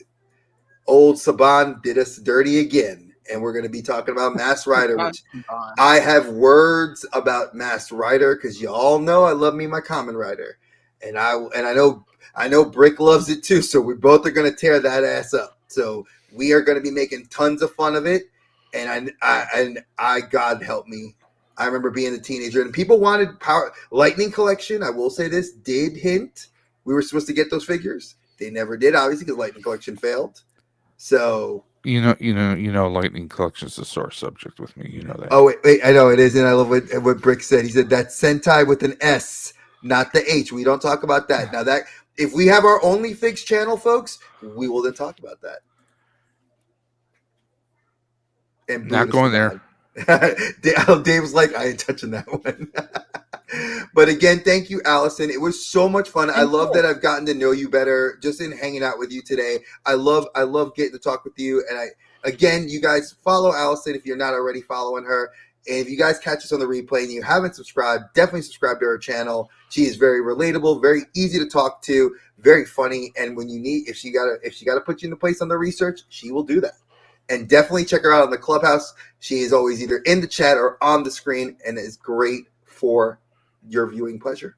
So again, you are welcome back. Dave, I love you, brother. Any closing sentiments or statements before we get to our catchphrase? No. Nothing. Not even. I was expecting a brain fart. What? Oh God! As Dave says, he says this as we always watch your head on the way you exit the portal, folks. We will catch you. Dave, you're gonna leave me hanging? On the flip side. On the flip side. See you guys. Peace. Dre and Dave hit it hard in the dark, spinning tales from the void, never bark.